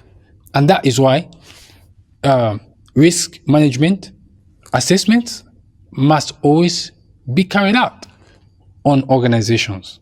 All right. Risk management frameworks are out there. There is even free frameworks out there. You get what I'm saying? And those free frameworks can really help you because they can guide you. You get what I'm saying? I know in this world, there are some countries who are very aggressive and they've actually made it mandatory for organizations of certain types to carry out, risk management on their companies. But some countries are not like that. Some countries, they're just sleeping on the wheel. You get what I'm saying? They just don't care about risk management. They don't care about risk assessment. They don't even have a yearly report of what cyber threats, what cyber attacks occurred in their country. And those countries are in majority. And let me tell you something. If you are from a country where cyber attack reports are unheard of, then just know that you are in trouble. Because cyber attacks do happen in that country. Except that people don't want to talk about it. You get what I'm saying? And that's not good. Because that makes you not to want to be prepared. Because you think the threat does not exist. You get what I'm saying? When the threat exists. You get what I'm saying? So, it is very important to have risk management assessments. Okay? In future, I intend to do a course on risk management. So, until then, okay?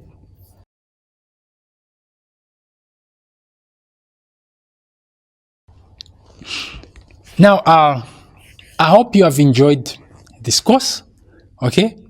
This course was made specifically for beginners, people who just don't understand anything technical, all right? They could be end users of computers, or they could be managers of organizations, they could be CEOs, or any, important person in a company. I created this course for you, okay? So that you can get help easily. I know that your time is tight, okay? Your time is tight, all right? You're tied up all the time, but you could get these videos onto your phone, all right? And they can help you.